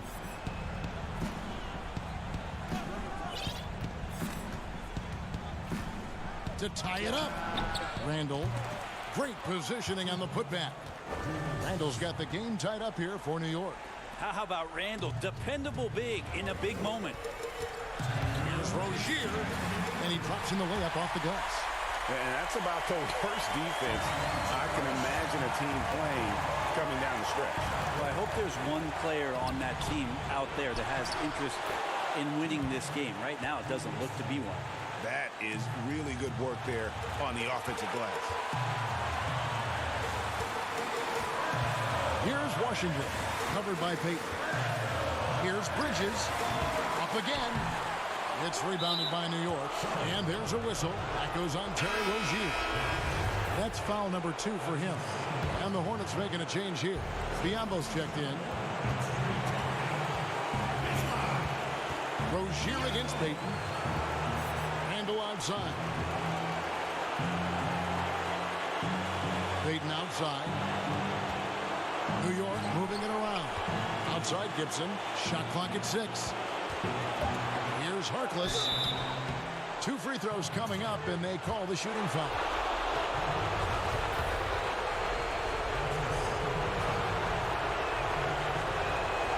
He doesn't hit the first, and that was the one they really want. He's got one more, though. So he can't get either to fall. The Hornets have gone 4-7 from the field since the beginning of the fourth. No one near Rozier as he lets it fly. And it's Rozier again missing. Here's Harkless, and Harkless slams it in. And he's an automatic finisher when he gets into that area. He is, and he picks the simple one-hand stuff to get the 2 points. Kins the 3. That is world class. Love seeing that there. A huge possession, and he nets it. And Randle throws it down. Randle is looking like tonight he's capable of taking on the whole offensive load. Hornets have gone 5 for 9 from the field in the final quarter so far. Rozier gets to Biombo. Pass to Washington. Biombo in the post, covered by Payton. Rozier with the ball. It's stolen by Randle. And here's the fast break. Barrett leading the way. Good! And coming through in a big way. You have to love Barrett there, taking over down the stretch. Points are an absolute must here. Can't come away empty, GA. That would be the nail in the coffin. Biombo, no luck. New York with the ball. They're on a 14-5 run. Payton dishes to Harkless.